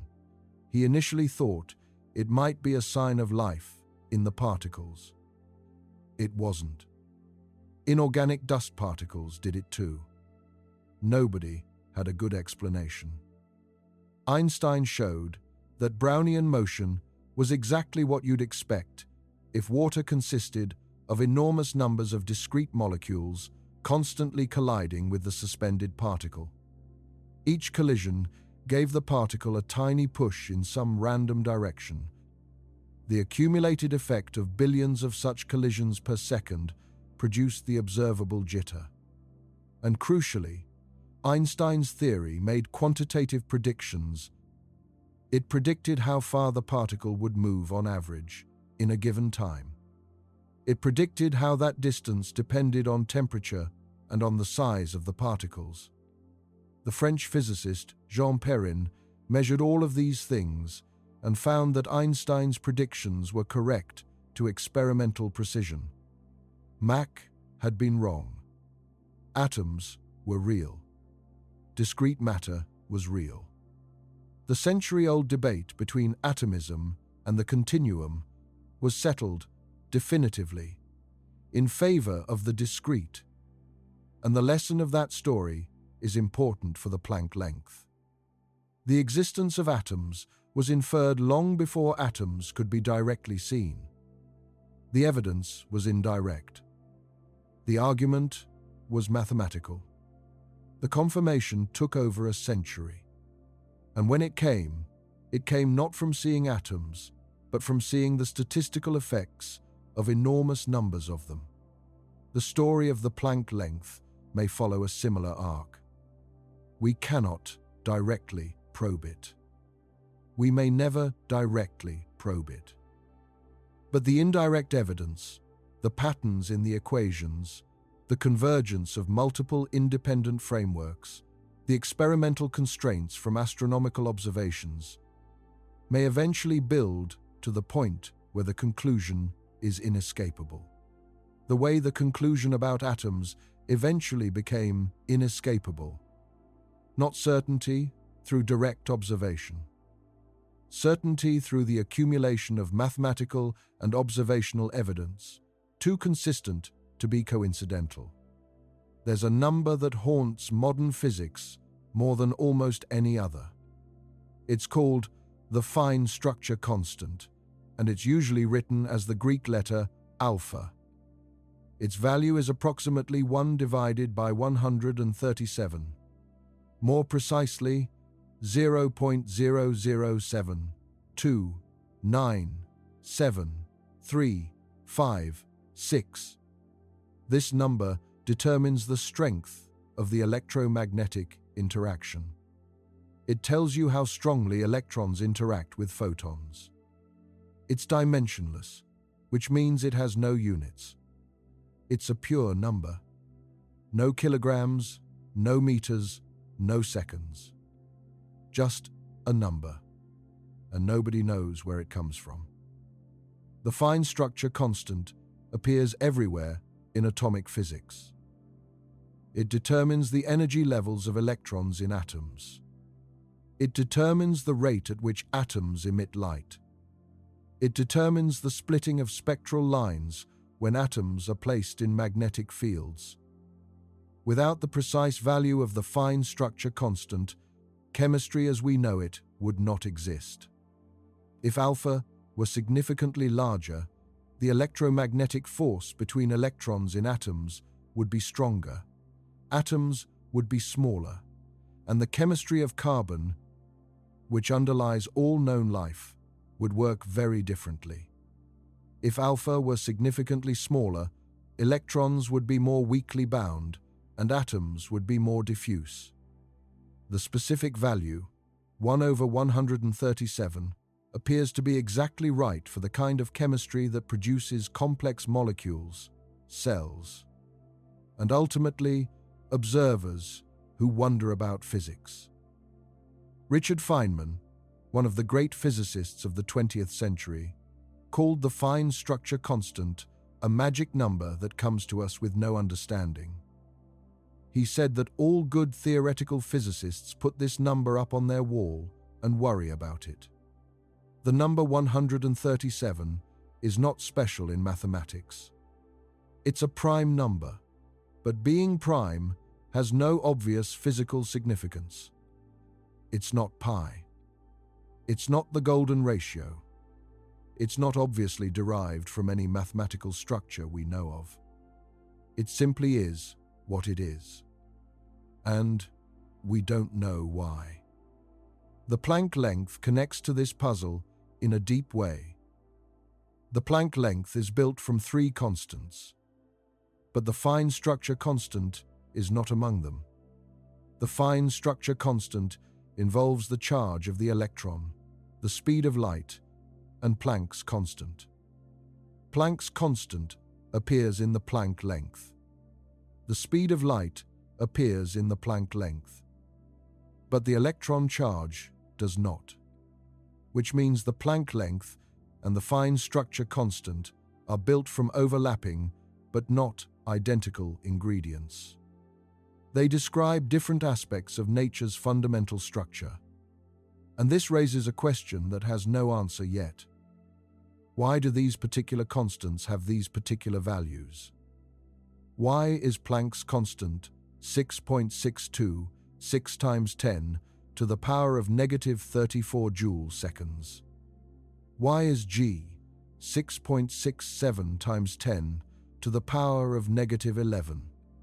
Why is the speed of light exactly 2.9979245 times 10 to the power of 8 meters per second? Why is alpha 1 over 137 and not 1 over 138? There are two broad philosophical positions on this question. The first is that there will eventually be a theory that explains these values from deeper principles, that there's some mathematical structure, not yet discovered, from which the constants of nature can be derived. The way the ratios of distances in the solar system were once hoped to follow from Kepler's model of nested platonic solids, though that turned out to be wrong. Or the way the mass of the electron can in principle be calculated from quantum field theory, using the concept of renormalization. Though in practice, this calculation requires knowing other constants as inputs. The second position is that the constants are what they are by chance or by selection. In a universe with a vast landscape of possible values for the constants, perhaps only certain combinations are compatible with the existence of observers who can ask the question. This is the anthropic principle. The observation that the constants of nature appear fine-tuned for life could, on this view, be explained by the fact that only in universes with roughly these constants does anyone exist to notice the fine-tuning. String theory provides a possible mechanism for this. The enormous landscape of possible solutions, estimated at around 10 to the power of 500 different configurations, means that if all these configurations are realized in some sense, perhaps through an inflationary multiverse, the values of the constants vary across the landscape. We find ourselves in a pocket with these values because these values are compatible with our existence. The debate between these positions is fierce and unresolved. Some physicists find the anthropic argument compelling. Others find it deeply unsatisfying, a pseudo-explanation that explains everything and therefore explains nothing. What the Planck length tells us is that whatever the explanation turns out to be, the value matters. Change the constants, and the Planck length changes.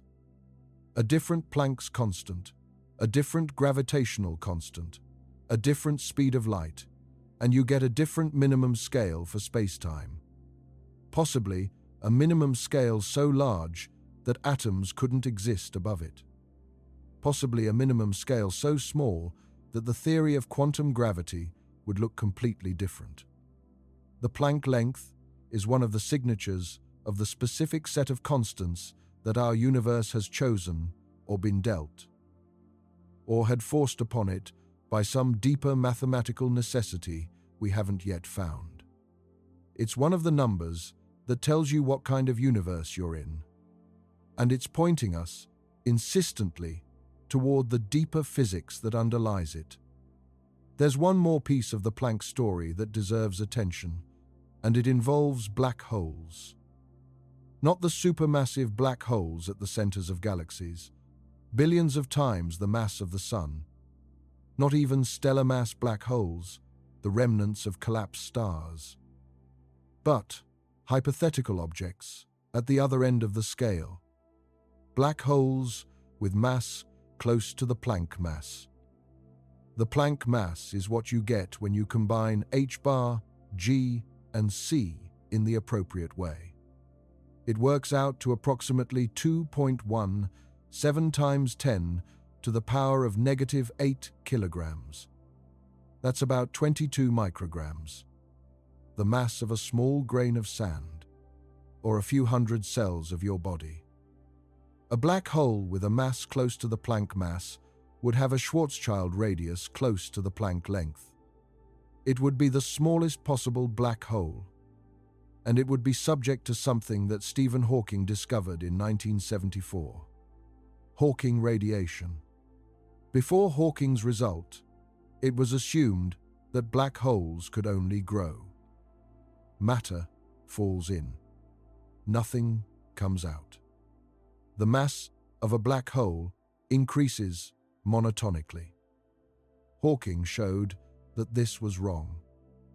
The quantum mechanical vacuum, even near a black hole, is not truly empty.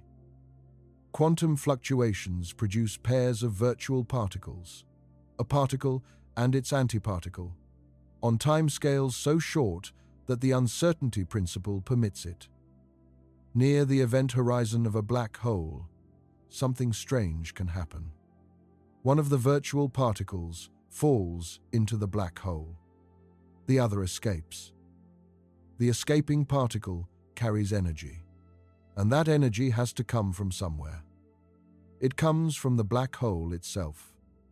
The black hole loses mass. The rate of this mass loss, the Hawking temperature of the black hole, is inversely proportional to the mass of the black hole. Small black holes are hotter than large ones. A black hole with the mass of the Sun would have a Hawking temperature of about 60 nanokelvin, much colder than the cosmic microwave background. It would actually absorb radiation from the background faster than it emitted Hawking radiation, so it would grow, not shrink. A black hole with the mass of a mountain, around 10 to the power of 12 kilograms, would have a temperature of about 10 to the power of negative 14 Kelvin. Still cold. But a black hole with a mass close to the Planck mass would have a Hawking temperature close to the Planck temperature. Over 1.4 times 10 to the power of 32 Kelvin. And a black hole at the Planck temperature is evaporating at the maximum possible rate. The final moments of a black hole's evaporation, as it shrinks toward the Planck mass, are described by physics we don't fully understand. What happens to a black hole when it reaches the Planck scale? Does it evaporate completely, leaving nothing behind? Does it leave some kind of stable remnant, a Planck mass relic that can't shrink further because there's no smaller black hole possible? Does the information about everything that fell into the black hole over its lifetime somehow escape in the final burst of Hawking radiation? This last question is the black hole information paradox, one of the deepest unsolved problems in theoretical physics. Quantum mechanics insists that information cannot be destroyed. If you burn a book, in principle, you can reconstruct all the information in the book from the photons and gases that the burning produces. The information is scrambled, but not erased. But black holes seem to destroy information. Matter with specific properties falls in. Hawking radiation comes out, and it's thermal. Random. No information about what fell in. If the black hole evaporates completely, where does the information go? Hawking himself originally argued that it was destroyed, that black holes violated the quantum mechanical principle of information conservation. Most physicists were deeply unhappy with this conclusion. It required modifying the foundations of quantum mechanics, which seemed too high a price to pay. Over the following decades, evidence accumulated from string theory and from the study of black hole entropy that information is not destroyed. That somehow, in a way we don't fully understand, the Hawking radiation encodes information about everything that fell in. The resolution likely involves physics at or near the Planck scale, where the quantum and gravitational descriptions must be reconciled. The holographic principle, developed in the 1990s from the work of Gerard Hooft and Leonard Susskind, suggests that the information content of any region of space is encoded on the boundary of that region at a density of 1 bit per Planck area. 1 bit per roughly 1 Planck length squared. This is the Bekenstein-Hawking entropy formula for black holes. The entropy of a black hole is proportional to the area of its event horizon, measured in units of the Planck area. This formula, discovered by Jacob Bekenstein and refined by Hawking, is one of the most important results in theoretical physics. It connects thermodynamics, quantum mechanics, and gravity in a single equation, and the Planck length appears in it as the fundamental unit. The fact that information is stored at a density of 1 bit per Planck area suggests that the Planck area is not just a minimum unit of spatial area in loop quantum gravity. It may be a fundamental unit of information storage in any complete theory of quantum gravity. Space itself, in this picture, is information, arranged in discrete Planck-scale pixels, each pixel storing 1 bit. The smooth, continuous space you experience is an emergent picture assembled from an enormous number of these bits. The way a high-resolution image on a screen looks smooth until you zoom in enough to see the individual pixels. At the Planck scale, you'd see the pixels. And what the pixels are made of, what it means for a region of space-time to store 1 bit of information, is a question that the physics we have can gesture toward but not yet answer. The scale of time matters as much as the scale of space. And the Planck time is as strange as the Planck length. The Planck time is approximately 5.4 times 10 to the power of negative 44 seconds. To give you a sense of what that means, the fastest nuclear processes, the decay of certain mesons produced in particle accelerators, happen on timescales of around 10 to the power of negative 23 seconds. That's already almost incomprehensibly fast. 100 billion times faster than a billionth of a second. The Planck time is about 20 orders of magnitude shorter than that. A factor of 100 billion billion. If a single Planck time was scaled up to 1 second, a second would scale up to roughly 300 billion times the age of the universe. The Planck time is to a second as a second is to 30,000 times the current age of the cosmos. These ratios are genuinely hard to hold in your mind. Your brain didn't evolve to handle them. Mine didn't either, but they're real. The Planck time is the shortest duration that has meaning. Below it, the concept of before and after, of one event preceding another, may cease to apply. Think about what that means. Causality, the principle that causes precede effects, is one of the most basic features of the universe as we experience it.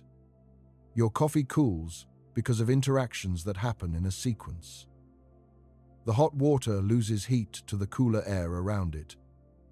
One molecule at a time. One interaction at a time. Each cause preceding its effect. The whole edifice of physics rests on this ordering.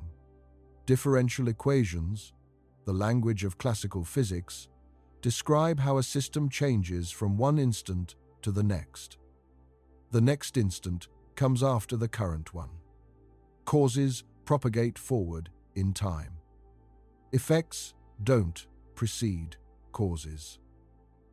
At the Planck scale, this ordering may become uncertain. the concept of before and after may blur. The sequence of events may become fuzzy at the level of individual Planck time intervals. Now, in everyday life, you're never going to encounter this. The smallest time interval you're personally aware of is probably measured in milliseconds. The smallest time interval that neuroscience suggests can be individually processed by the human brain is roughly 10 milliseconds.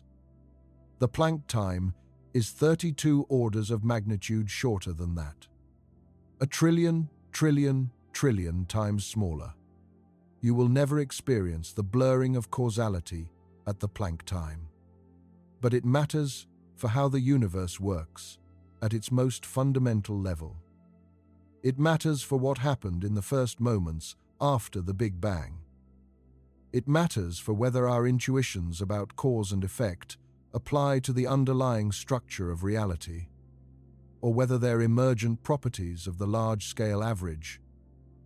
The way temperature is an emergent property that doesn't apply to individual molecules. The laws of thermodynamics tell you that heat flows from hot to cold. But an individual molecule can move in any direction. The directionality of heat flow is a statistical consequence of the behavior of enormous numbers of molecules. It's emergent, not fundamental. The arrow of time, the fact that the past is different from the future, that causes precede effects, may similarly be emergent. Something that arises at large scales from a deeper physics, that is, at the Planck scale, time-symmetric. Or not merely time-symmetric, but something stranger. A regime where the notion of time ordering doesn't apply at all. This is deeply counterintuitive and deeply important. Because if the arrow of time is emergent rather than fundamental, then understanding where the arrow of time comes from, why the universe has a past and a future, why there's a direction to the flow of time at all, requires understanding physics at or near the Planck scale. Requires, in other words, the theory we don't have yet. The Planck time isn't just the shortest meaningful duration. It's a marker of the regime where the most basic features of reality, causality, the arrow of time, the structure of before and after, may need to be explained rather than assumed. Where the foundations of physics need to be rebuilt rather than extended. The Planck length marks the edge of space as we understand it. The Planck time marks the edge of time. Together, they mark the edge of space-time itself, the edge of the framework within which all known physics operates. And beyond that edge, whatever is there is the next chapter of the story. Physics is full of constants. The charge of the electron, the mass of the proton, the Boltzmann constant, the permittivity of free space. There are dozens of them, and collectively they determine everything about how the physical world works. But most of these constants are not fundamental in the deepest sense. They're combinations of more fundamental things, or they're quantities that depend on choices of units. The mass of the proton, in kilograms, depends on how you define a kilogram.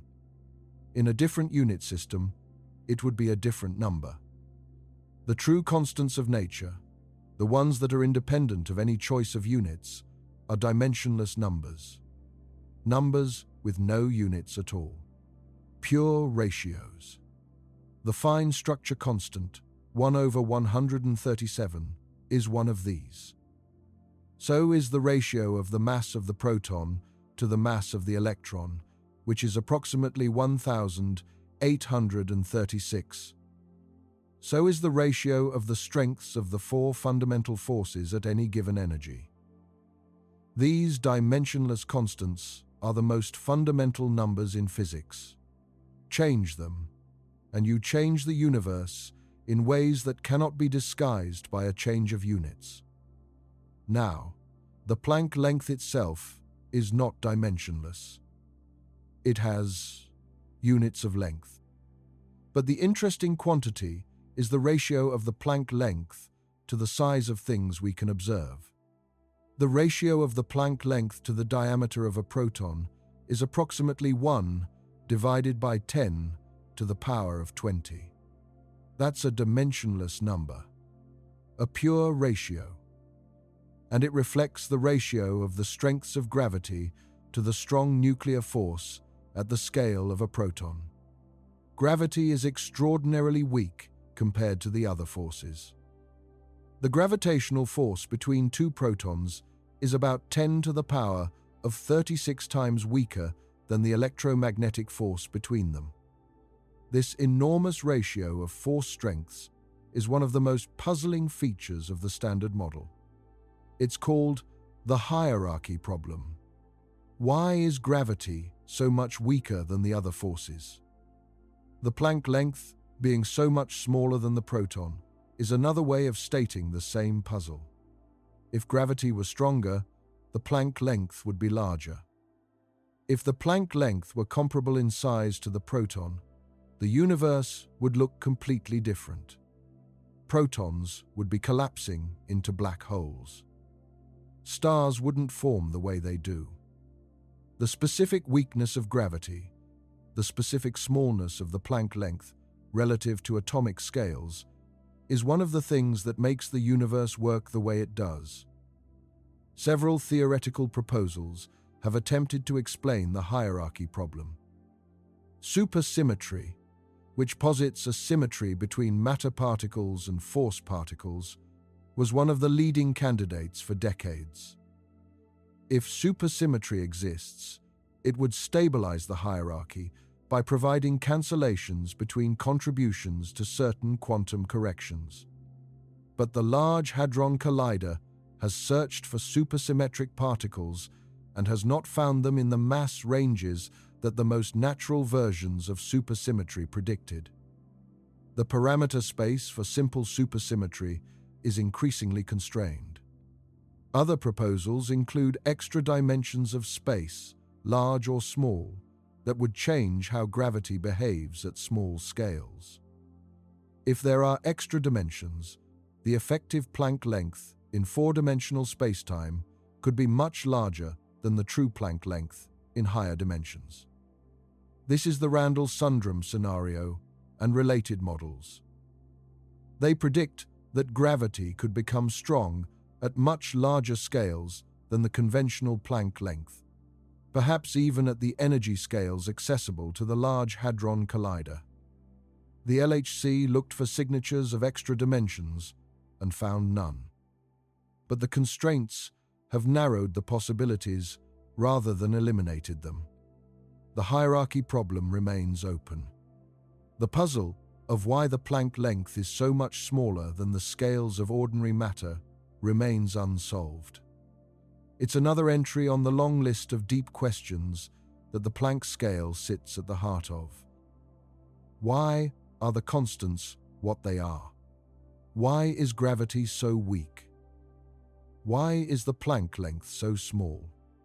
These questions may have answers that are independent, or they may all be connected, facets of a single deeper structure. The theory of quantum gravity, whatever form it eventually takes, will need to address all of them. And the Planck length, that specific combination of three constants that Planck wrote down, almost as an aside in 1900, will be somewhere near the center of the explanation. Tonight, we went as small as the universe allows. Smaller than atoms, smaller than nuclei, smaller than protons, smaller than quarks, to the very threshold where the fabric of space stops being fabric at all, where time stops being a sequence, where distance loses its definition, where the three deepest constants of nature, the quantum constant, the gravity constant, and the speed of light, converge and write one number that the universe hands to every civilization that ever does physics. 1.6 times 10 to the power of negative 35 meters. The Planck length isn't just a small number. It's the point where physics becomes honest about what it doesn't know, where the map runs out, where the territory is still there, unexplored and waiting, where a gap this precise and this well located in our understanding is telling us something extraordinary, that there's a deeper structure waiting to be found, a layer below every layer we know, a language in which the universe is speaking that we haven't yet learned to hear.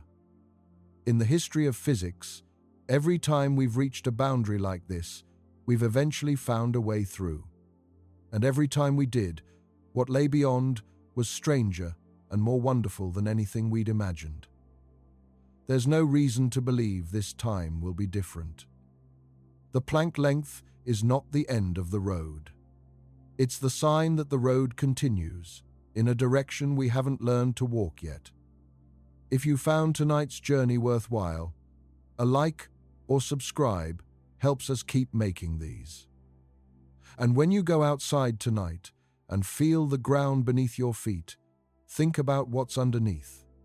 Not just soil and rock, but atoms, and within those atoms, nuclei and electrons, and within those nuclei, quarks, and beneath that, at scales we cannot yet reach, something we understand less and less the deeper we go, until you reach the frontier. 1.6 times 10 to the power of negative 35 meters from the bottom of everything we know. Good night.